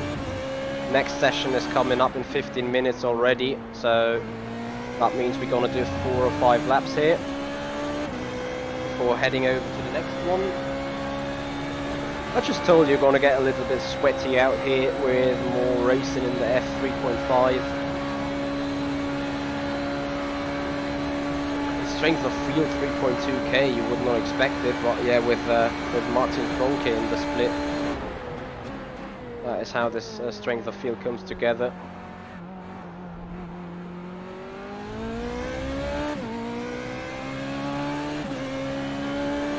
Yeah, I'm not worried about it either, although I do know that too much rattling and too much forces of the force feedback can make the centering spring or the centering sensor to become unmounted. And then you need to open the entire wheel, the entire case to refix it. That's definitely something I don't want to have, or I don't want to deal with.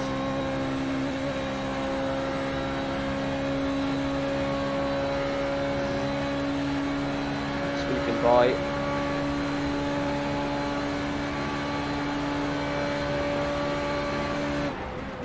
Okay, Michael, gaining on the guy in front. The gap is 4.9 seconds. Does the guy in front actually want to race for position? I think it is. Oh, I just passed him. So we can still have a lot of fun. Need to check something in the in-car adjustments. Front brakes far too way, not too much at the front.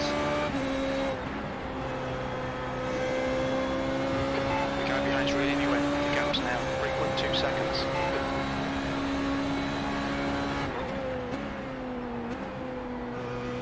That feels better. Immediately we go into the green area of the lap time.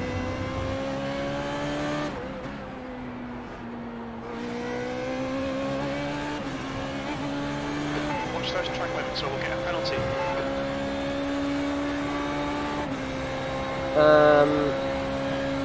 I used 1 on my personal set, but the set I got from Dennis, from my team, he is using 3, and I'm on the opinion that 3 is the better one to use, as it is linear.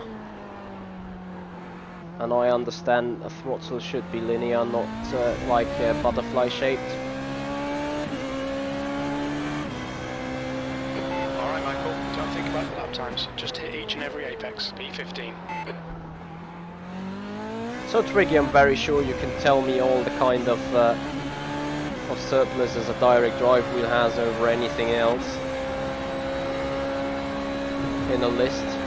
I'd be happy to have a little more private conversation with you after the streams.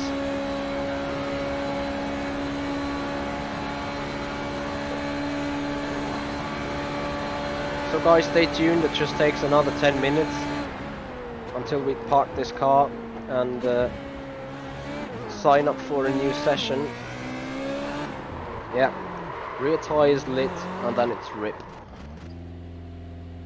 You've gone outside track limits, come on, keep it between the lines. Blue flag. So that is the leader, that is second place. Just gonna let them by, probably to re-overtake them at some point. In all fairness, the car feels very good, however, probably should stick with front wing 14.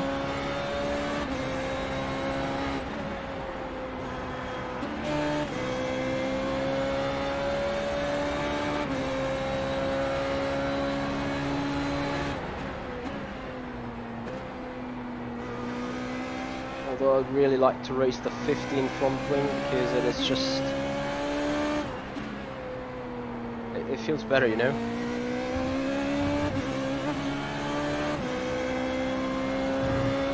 Like, look at the speed surplus still. Here we go, slipstream. The draft is sick. Car right. Still there, blue flag. Still there. Clear right.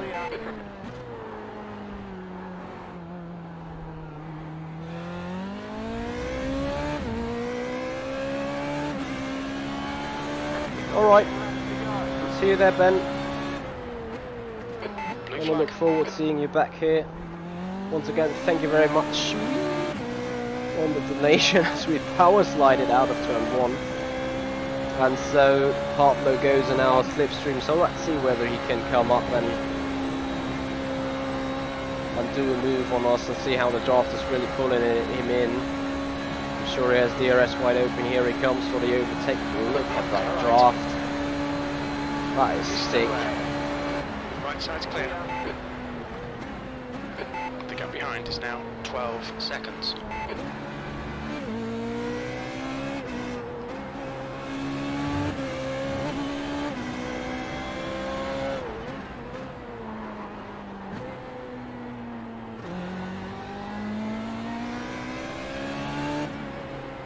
Wow, how did he not spin out while sitting on that curb?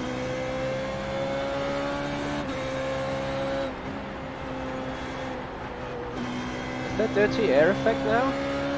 Seems like. It's kind of hard to feel actually, but I can see it on the lap timer. As compared to a clean air lap, we're losing some time here.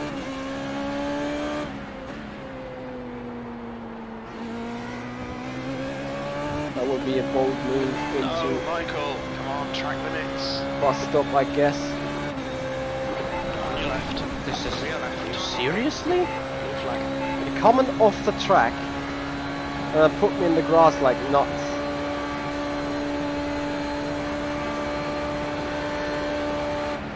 Car on your left. Clear on the left. Despite our need to be lapped, have your eyes open. Can't pretend like I'm not here, otherwise we just have a Verstappen or Con if I don't go into the grass.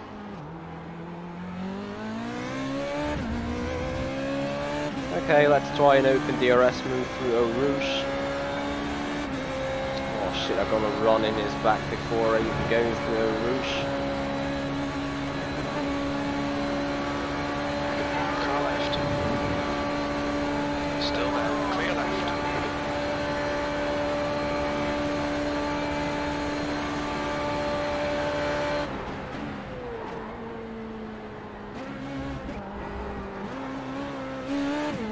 Car right.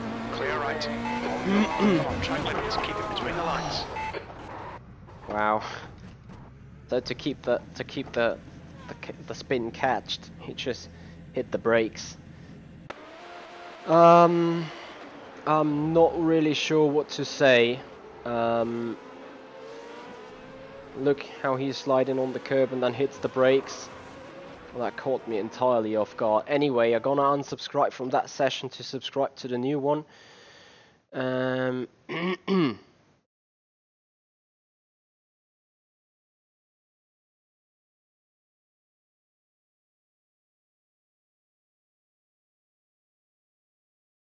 So there we go. So the only thing I really have to mourn about with the setup at all is that it is a bit twitchy over those curbs.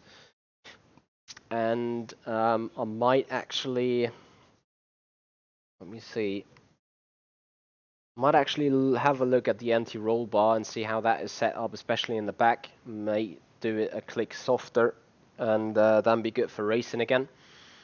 So what you need to know about this launch control is, or as far as I'm aware, as far as I noticed it right there, you need to assign it, so there is some kind of ref limiter being built in.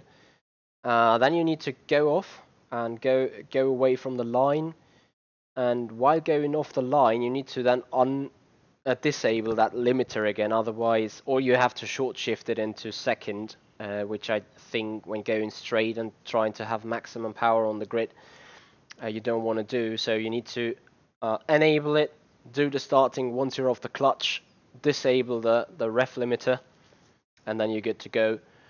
Gonna do that a little bit more in practice mode now before we go in doing it in racing mode again.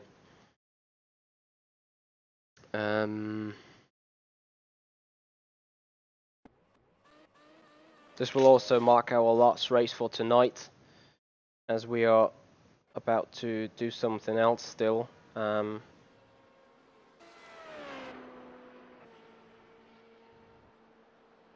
So let's hope we can bring that to a good finish.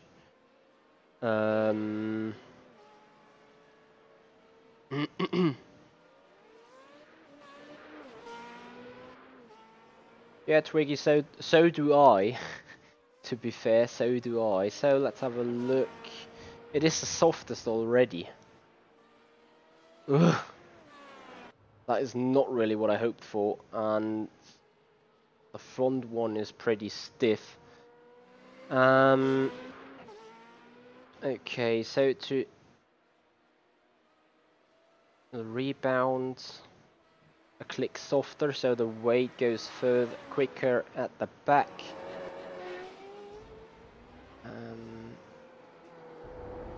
And that is literally everything I can set right here. You know what? I'm gonna sacrifice the actual speed by it and take 14 degrees, but I'm going to increase the ride height just a bit.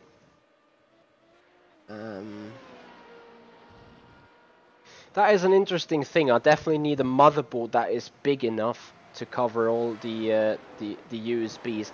Just out of curiosity, so Twiggy, do you actually use a USB 3.0, or is it all 2.0 in terms of the bus? Look who's in second, and look who's in first. Graham Carroll and Bono Ruiz. So, two A-class drivers here from Team Redline. Quickly gonna manage them after I did my first practice start right here down beside the track, or even before that.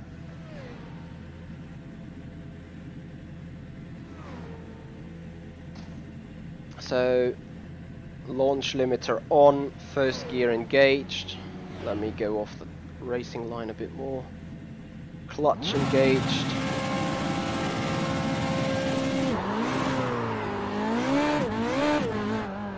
Not very easy, to be fair. Once again, clutch limiter on.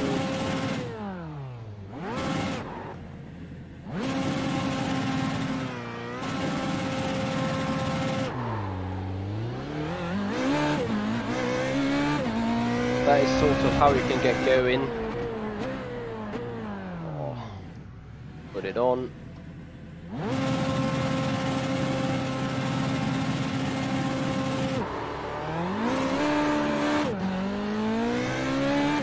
Hey John.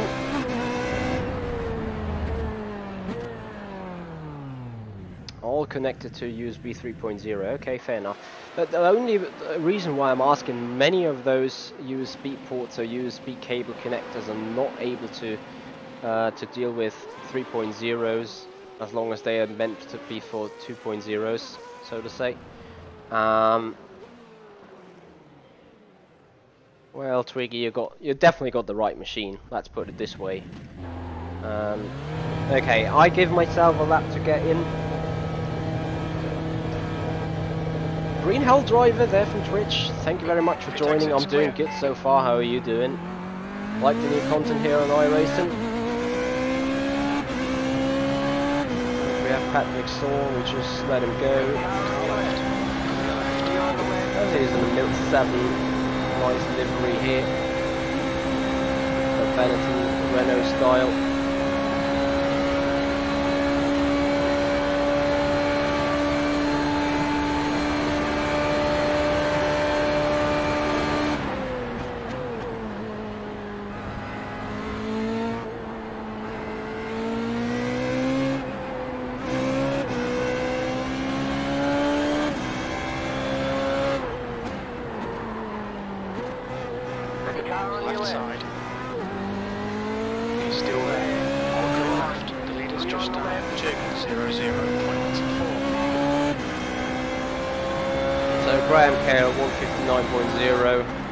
Good thing to see is I have the same optimal that he had right now, but this has nothing to say.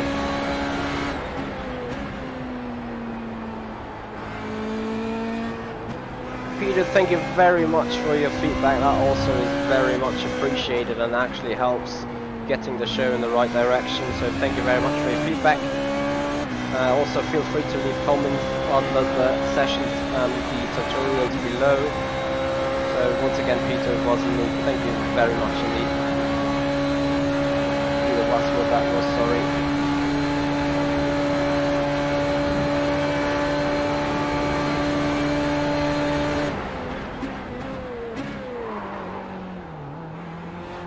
Yep, Gary, that is absolutely right. And for that reason, could you not run into my back, please? Despite I take off the throttle here, but I will go on.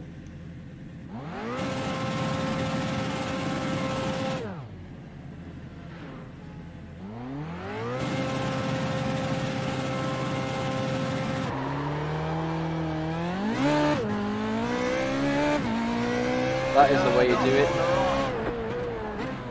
You got a slow car on the right. You got a slow car on the right. Okay, race is ready to go, so we swap over in the warm-up session and see how much fun we're gonna have with that. I basically hope to be a little bit more placed in the back on the grid, as this will enable us to have a little bit more fun and maybe get that one out again. So maybe we have a reason to cheer in the end. I some kind forget about that GIF once it's need to be pressed manually, but definitely want to get out a little bit more of fun. Tomorrow we might have another episode of F1 2018. Maybe also have the first iRacing race of the week in either VRS, IMSA, maybe in the FR 3.5.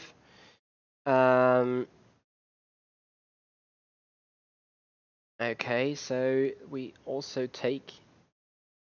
I can tell you why that is. Because stupid Michi has forgot to turn down the volume of this sequence. There we go. Now that should be way improved. Thanks for noticing. Thanks for reminding. So, John Baptiste, he must have pulled over in the other race. Ah, hold on. He was the winner of the race we finished. Bastian Remise. Oh, no. No Bono Ruiz, no Graham Carroll. Too bad. So, Renault number 11, is that our starting position? It could well be. Anyway, warm up.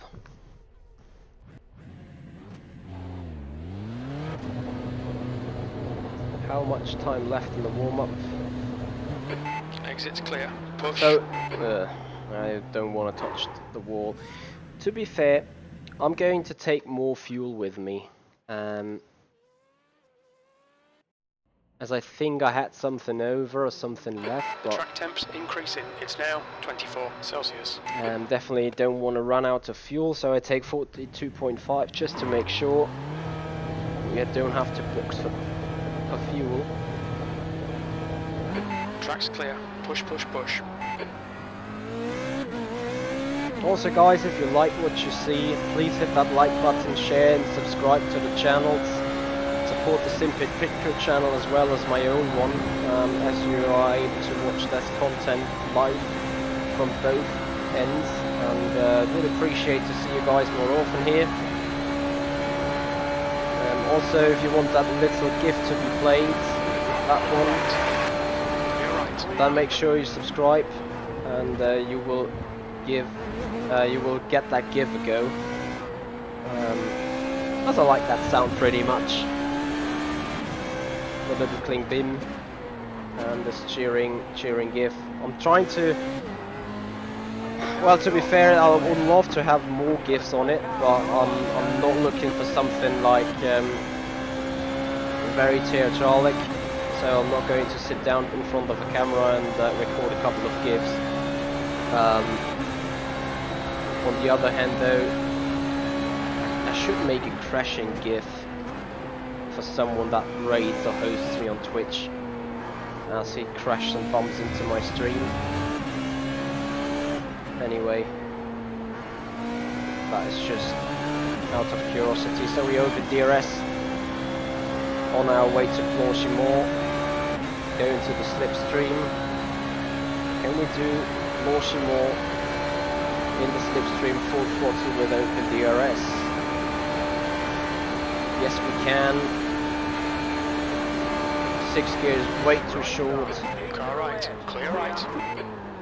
Right side. Still there. He's still there. Still there. Hold your line. Right side's clear. Ooh, sorry. Sorry. Shit.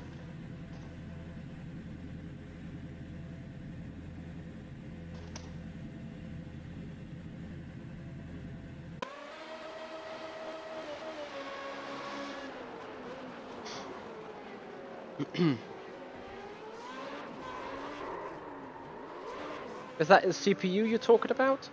AMDs? I think Michael Clark is very much a fan of those AMD CPUs. Alright, we indeed start as 11th, which I'm very fine with. Fuel is set.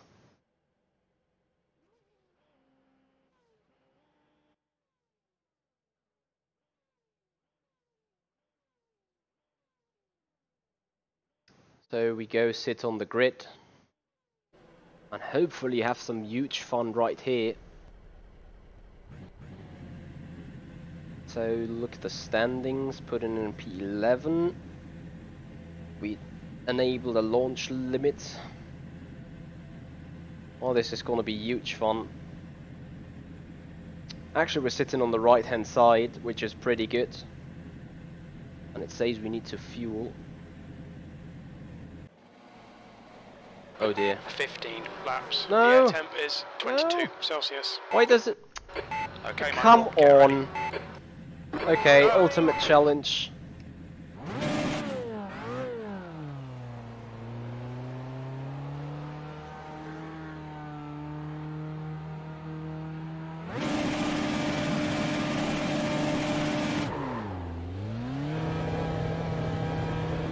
So we go dead last, 23rd. Let's see where we can end up. All clear. Push now. So first spot, second spot, another one on. Oh, fuck Terrible me. start, mate, for the race in Romeo.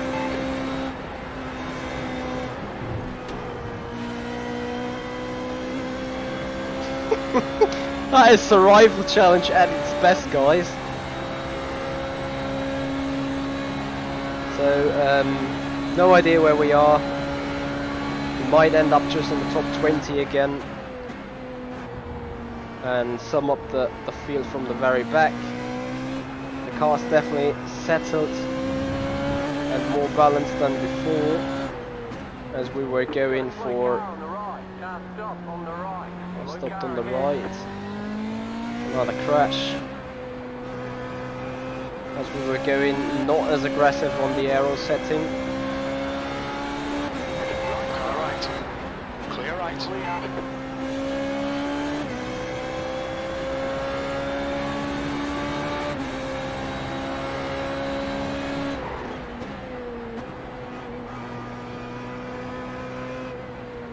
Car left. Still there. Clear left. I'm sorry guys, I do not mean this with a lot of disrespect, not at all. But right now it feels like the pursuit challenge of F1 2018 season, where the other cars are like sitting in a lower spec, in a lower spec car, and you have to drive around them. Absolutely no offense to the guys in these cars. Please note that.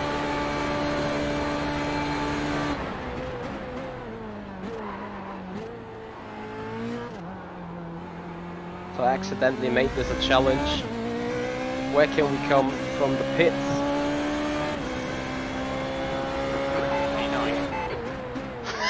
What? We are 9th! So we started 11th, missed the start, went from pits, P23, and we're 9th right now. The gap in front is now 1.5 Wow. seconds. I can see 8 coming towards us very soon. The gap to Gutierrez behind is increasing. It's now 4.5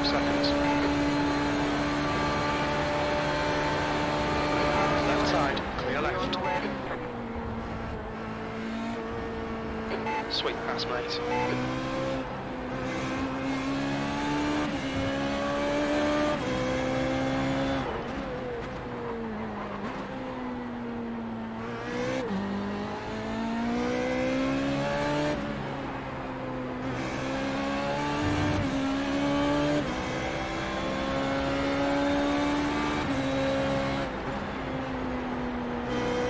Going wide there, there's always potential for a crash.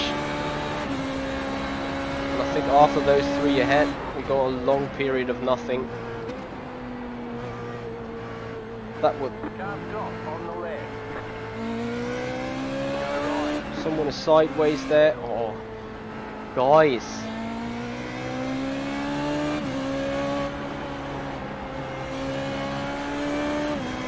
Where is he? Gone for good. So the top guys, 16.5 seconds ahead. What kind of bump was that then? So sitting in P5 now. It's just done a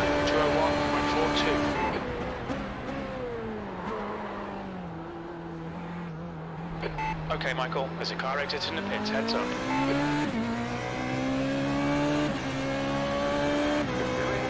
Great driving, keep it up, P5. You got a slow car on the right.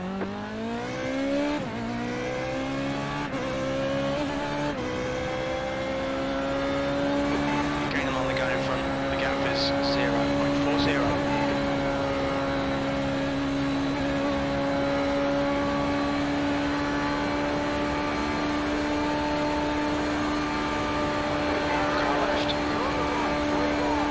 Still there. Clear left. Good pass. Now keep pushing. Clear right. Clear right. Don't Clear hit right. me. Clear right. Clear right. Clear on the right.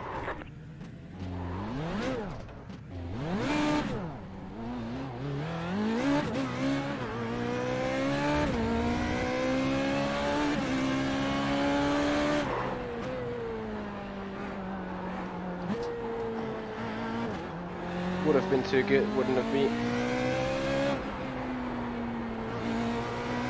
Now I'm thinking for stopping for repairs. Watch the track limits. We'll get a penalty if we don't. Because that car is broken pretty much, and I want to avoid the towing, so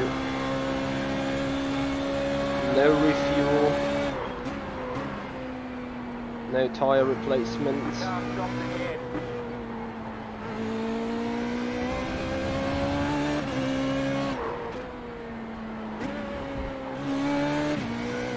Don't be intimidated. Keep behind you. Oh fuck me! Right car right. Right side's clear. Oh, Michael. Track limits. At Come least on. getting to some Just just done stream. 200.1. Don't let him get away. Guy in front is Gutierrez.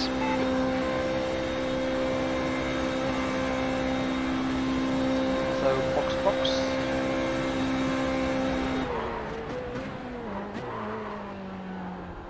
Just for the sake of it. Turn. Watch your speed limit in the pits. You got plenty of fuel. How is the fast repair working? I just stop and be good to go again?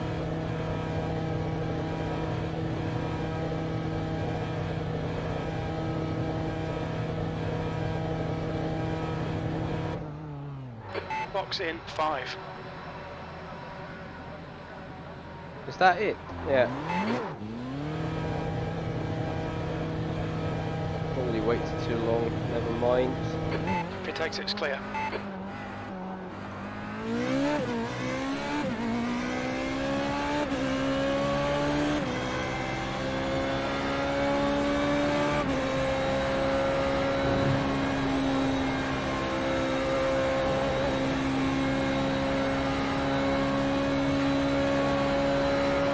Okay, so we're back in 6th.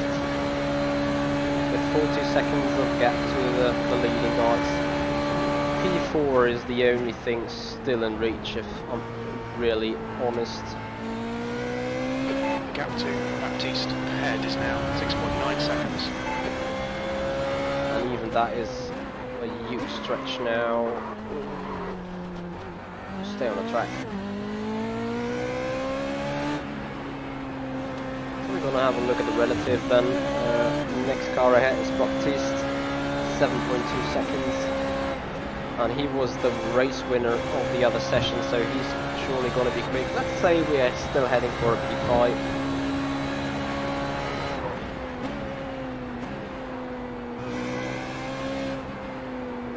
And I would be happy with that, really.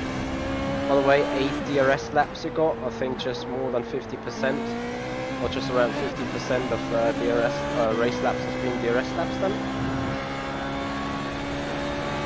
Or DRS openings, not laps, openings.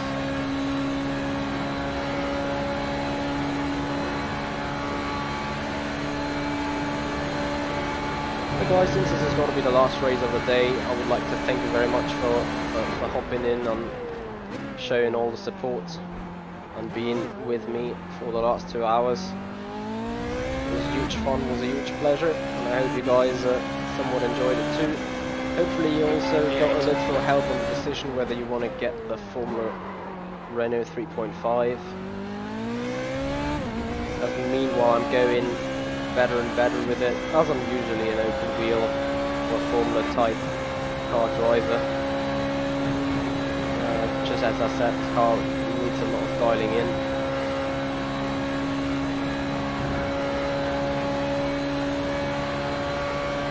Killer Dramario, no problem whatsoever, I appreciate being helpful here. And be very grateful for that opportunity to give you guys the possibility to do something educational.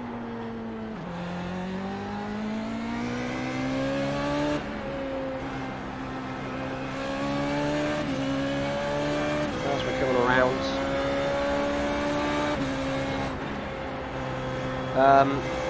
actually the R-Factor 2 car is, once set up, it's easier to drive because you do understand them tyres.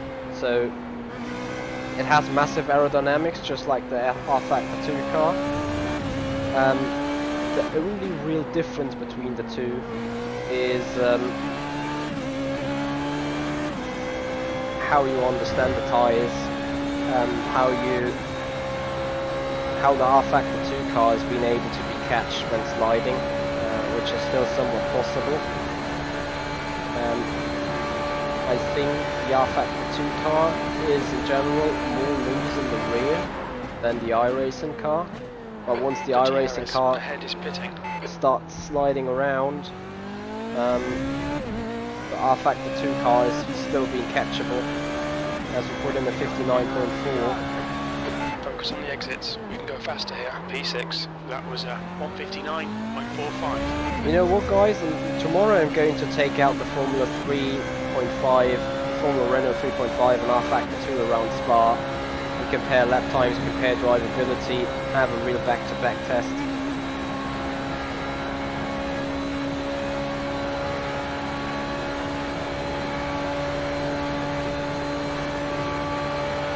Yeah.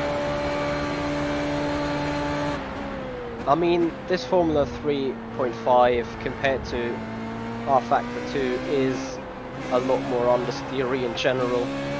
But as you see right now, catching the slide here is kind of difficult. But yeah, you have to turn the wheel a lot more than an R-Factor 2.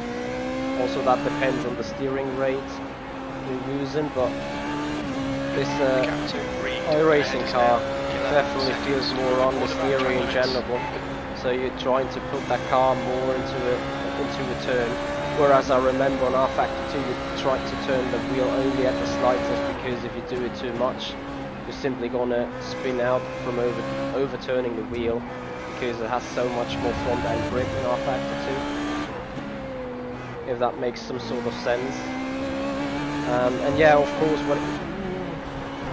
whatever Renault 3.5 you like, all depends on your preferable sim, I guess.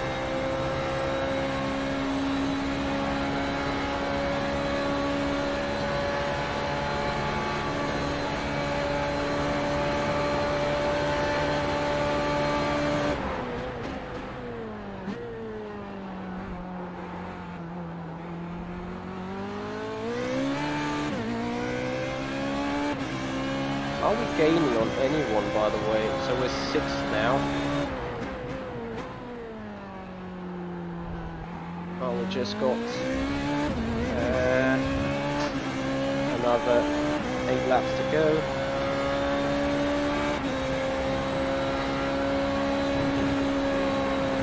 Are we gaining on anyone? So Bastien is going away together with Pascal. Also Derek is going away from us. We're reeling in Timothy, I guess. He's the one to catch for us. In that position where we're in right now. The gap to Reed ahead is now 11 seconds.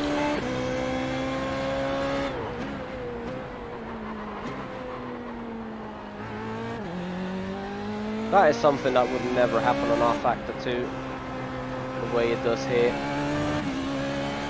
If you leave off the throttle and step on the brakes, the R Factor 2 car spins it around. I think Peter Citalleven can tell you a big story about that.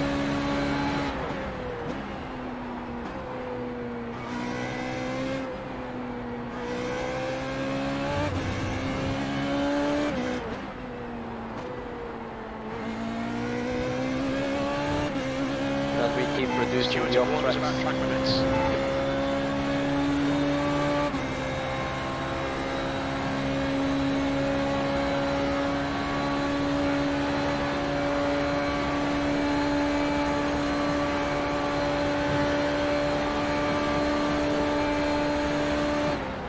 One car ahead, can't stop on the right.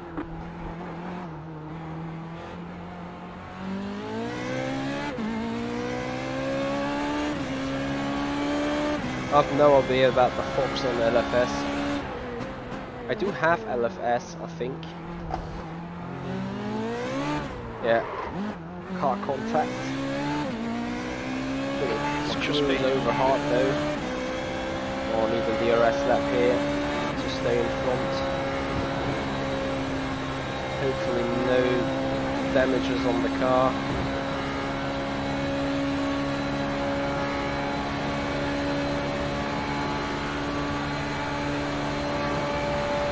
Chris pulls out.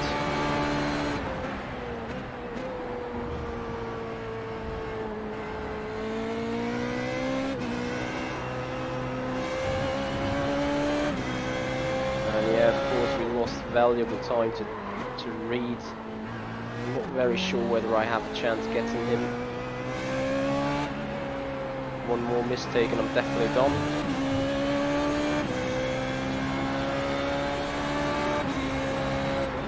Is it the Formula The leader's just BMW? 89.92. Fox. Gap to I think Reed that is in front also now, included in the 11 demo seconds. version of LFS.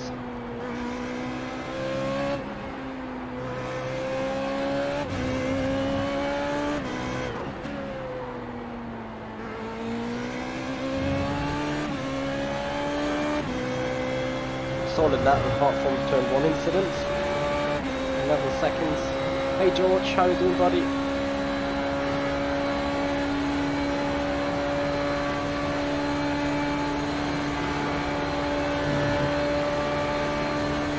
Oh, thank you Twiggy for noticing. What I did back then at LFS in the demo version is I joined them servers, crash party servers, with a rally cross or the racing cross circuit. So That's with a- halfway. We estimate 6 laps with a of fuel muddy left. part That for the last lap rally was car at style 2:01.27. party. We were sitting on the crash service trying to finish a 2-lap race with the Formula BMW over the muddy circuit as well, trying to dodge the people crashing. It was so much fun. Some people got mad at us for keeping on dodging them, and their only real target was to at least hit us once and spin us around. It was like so much fun, just for the sake of it, you know.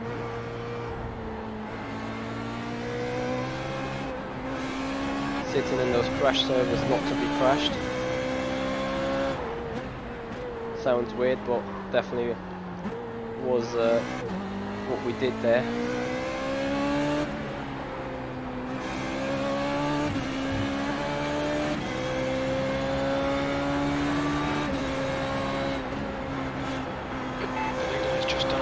I haven't paid attention though on LFS in the past few years, so I'm not quite sure what they are doing right now. Whether they still exist and work on it, but I think I can see some 6th place. messages on that in the chat right there. Off track. Oh, Michael, come on, track limits.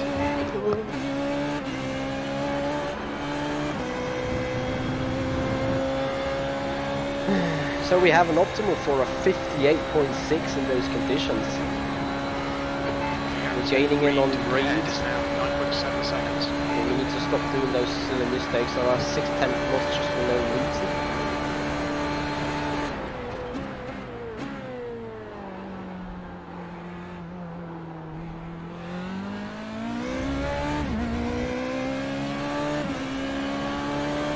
Nine seconds still.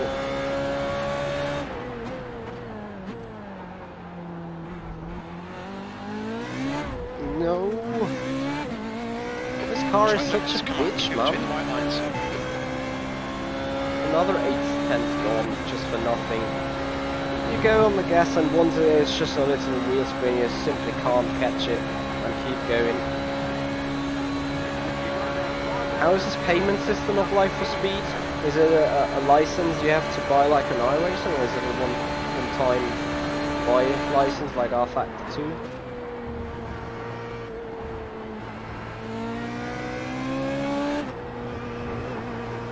Already felt that slide coming.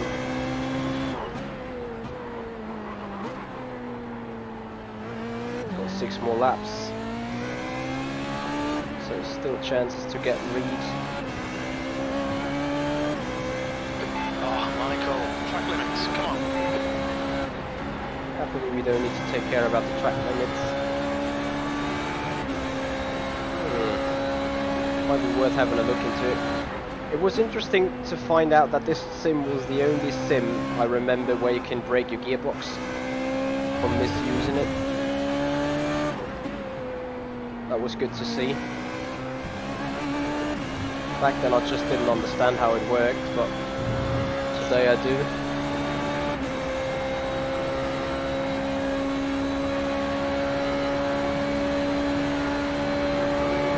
Right, 7.5 seconds.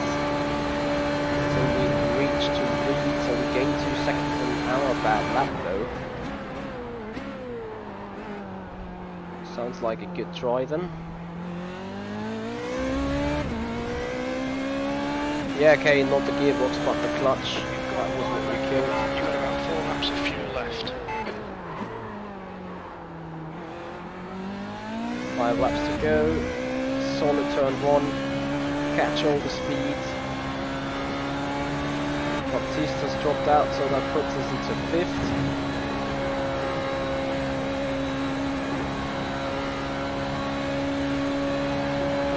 Reeling Reed in. The gap is now 6.9.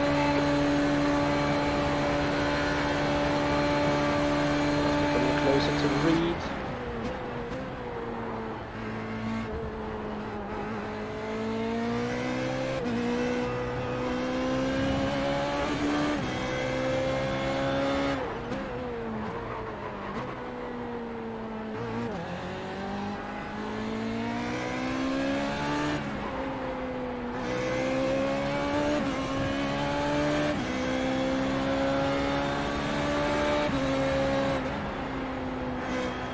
Okay, Michael, the next car is Reed. There's a chance for a podium. So I think some of them guys just simply pulling out to enter the next race,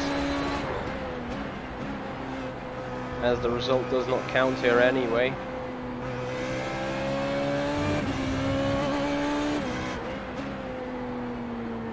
So we started from pits, we had to do a fast repair, and still we're on a good way to,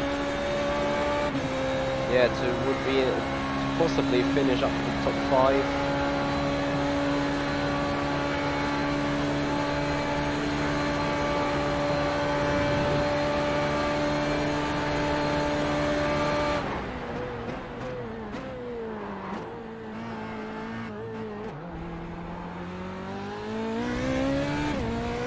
So a new fast lap for us at 159.3. This is great. Come on, keep nailing those 8 exit, P4. We estimate 3 laps of fuel left. Fastest lap.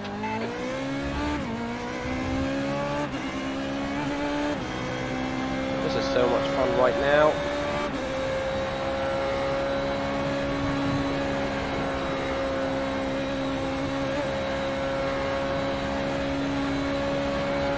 You're read in.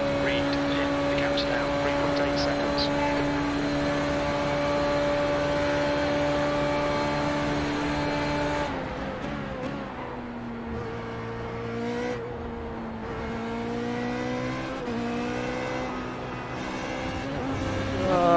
Don't go wide. We definitely do have a target now to race for.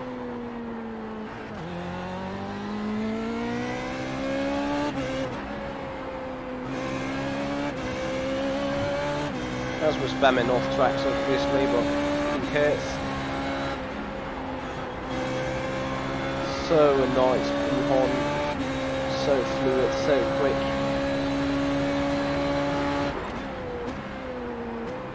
Okay, I start to enjoy this car more than I thought it would be. And still people will probably say I'm damn slow because the car is too understeery or something. In before I crash just because of that. Lines or we'll get a penalty.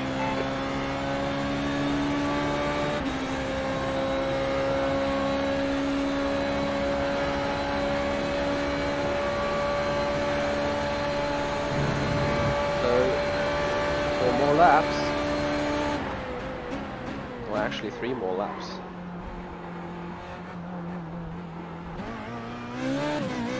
All I do now is we're coming closer towards Only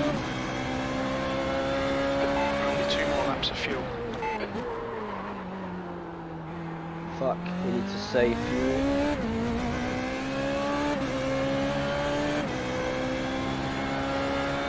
The captain, Rip. Reed, ahead is now 2.8 seconds. Let's see if we can at least get him then.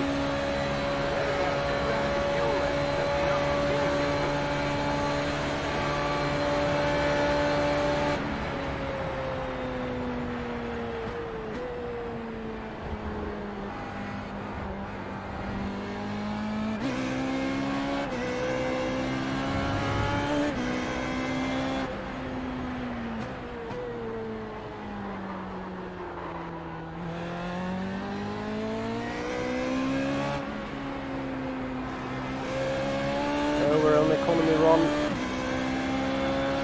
Gap is 2 seconds.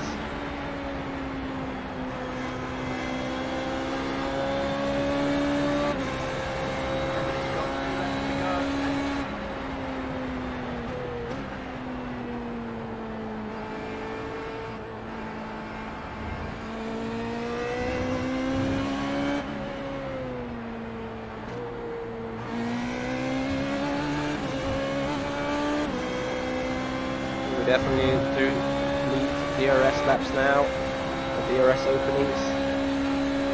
We need to minimize the damage of the fuel.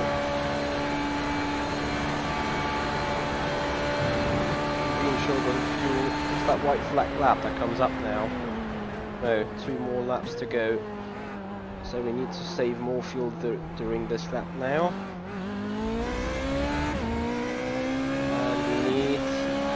Just another 2 laps left. We think you'll be out of fuel on the next lap. Fair enough. Just got it right. Gunnar H, thank you so much for your subscription. Thank you very much indeed for that. Welcome to the show. Welcome to that way. So the economy run, 2 laps to go, including that one. Gap to the car ahead was 1.3, so we're still gaining on him. Up to half full power available, we need to do lift and coast quite heavily.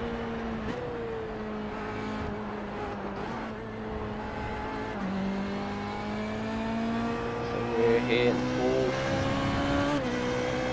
lifting, coasting. This is not fun, but it's good practice. Once this happens in a real race, well, not that it would be good in any case.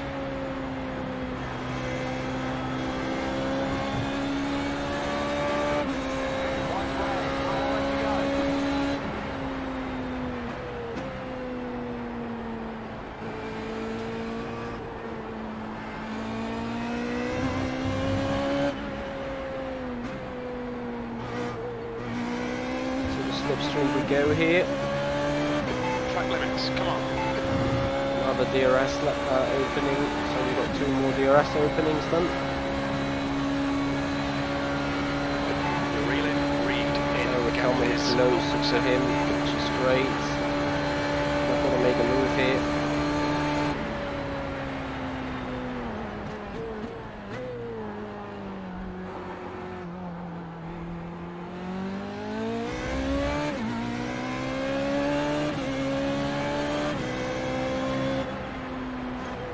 This is the last lap of fuel.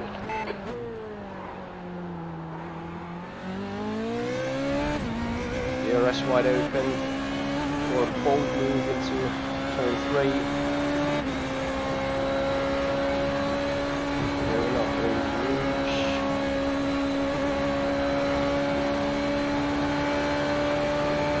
You're right. You're right. 2 litres remaining. Well done, Michael. Nice move, mate.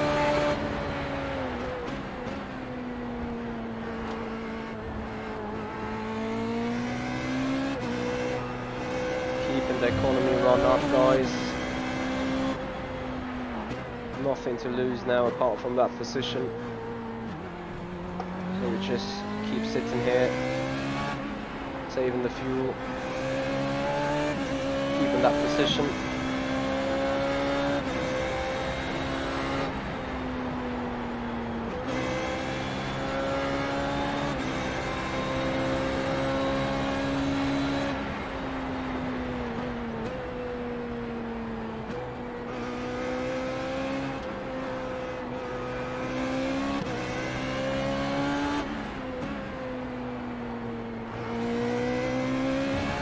Remaining here.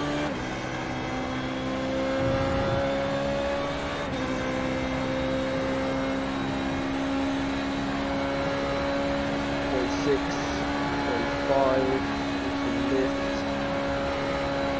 fuel alert, so 50 more seconds of fuel.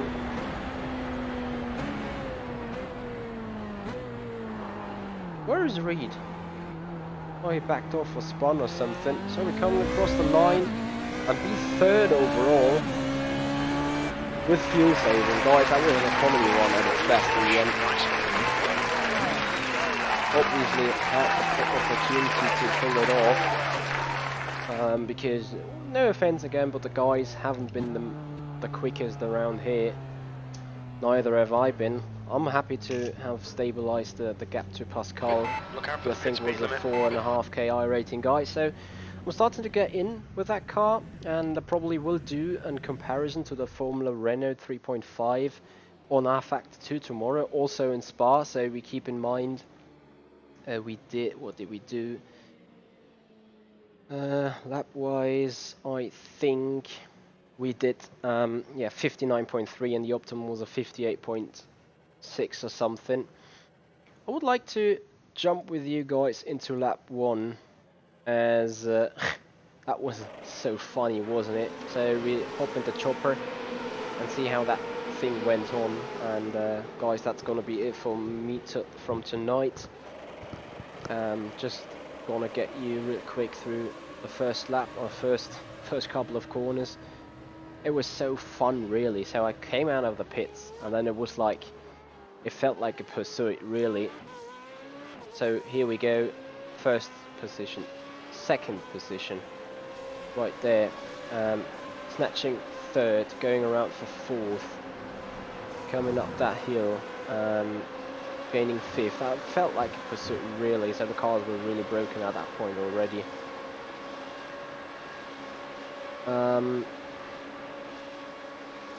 Gary, I would say you definitely need a front aerodynamic balance of around 41 to 42%. That some sort of gives you a good stability or a good turning car.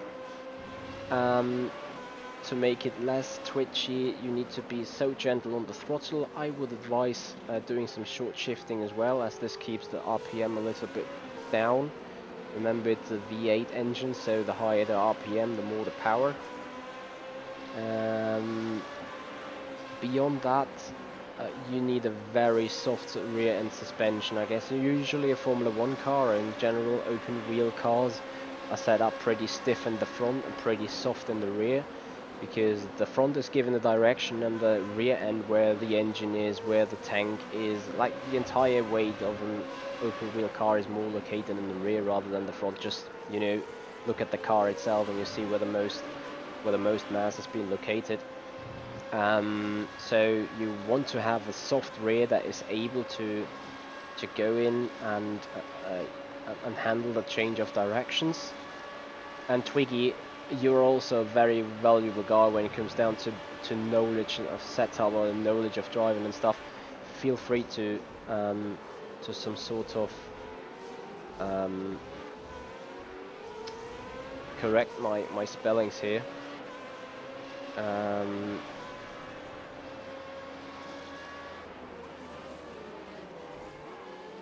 Hold on.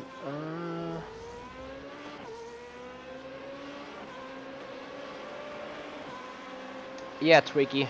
And also Michael Clark, we're definitely going to do that. Also, we're going to host up a question and answer stream with me, where we not do any racing. Maybe we have some racing scenes in the background. I'm not quite sure about that yet, but I will give you guys some sort of how you can file up those questions towards me, and then we can go into talks and talk about sim racing. You get the questions answered you always wanted to know about me. Hey Artem Snovida, I hope I said that right. You need to go into the cam. I'll really do it while running here. So you go into cockpit, then you press Alt and F, Control and F12, and then on the right hand side the camera edit opens, and here you can adjust. You can see you can adjust all those things. So I can go fully mad with those settings. So that is how you do it. You need to save car to keep the camera everywhere. Otherwise, it just keeps it for that session, I believe. As we do, as we keep going on in our pursuit here.